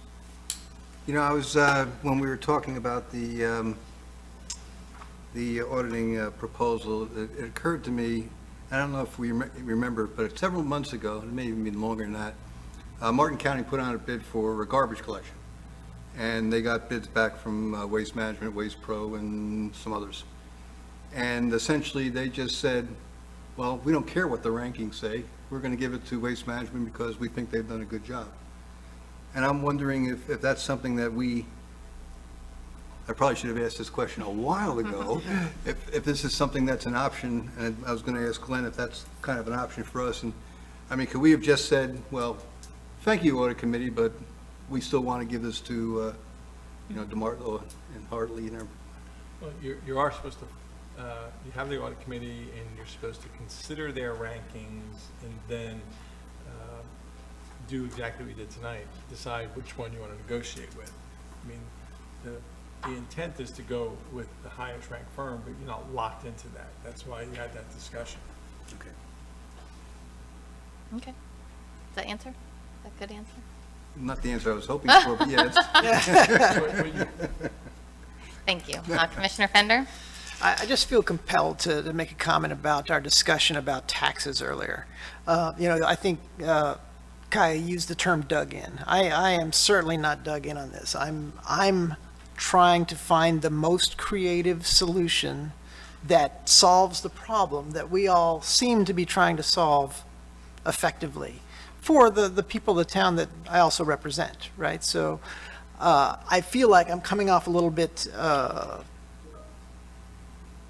no spindy, and then that's not me. I mean, I'm all about investment and making sure our town grows and our property values increase. But I think we need to do that intelligently. So I don't want you guys to misconstrue my grumpiness about finances to be anything other than trying to find the correct solution for all of us, all right? So. We assumed you were naturally grumpy. Well, I am, but that's not the point. Thank you, Commissioner Fender. And before we get to Commissioner Campbell, I was just going to say my fellow commissioners, I believe town manager sent it around, but at the Treasure Coast Regional League of Cities, they had a presentation about the American Care Rescue Plan money that I thought was interesting. I didn't know there were so many limitations on it, and it's ever evolving. They said totally changing all the time. So it was just kind of and I know you couldn't use it for matching for grants. So I know we've talked about that money, and that would be great when we get it, but just be aware that it has a lot more restrictions than the CARES money. It was the impression I got. So I think there's a printout that got sent to you guys if you want to look at it. Town manager? No, I'm good. Okay, I want to make sure. 7 Heritage, that's the lot that we own. Vice Mayor Campo is interested in moving forward with selling that piece of property. He brought that up at the last meeting because there seemed to be an acceptance of wanting to look at that information from the commission. Glenn and I chatted about it, and so Glenn's organization is getting a title search done on the property just to make sure that we know that it's clean. Since it's ours, it makes sense anyway to know about our own property.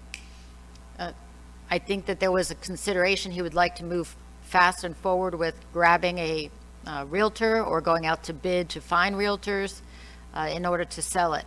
And so my concern is that I shared with him is that I don't think I heard direction from the commission to move forward and sell that piece of property.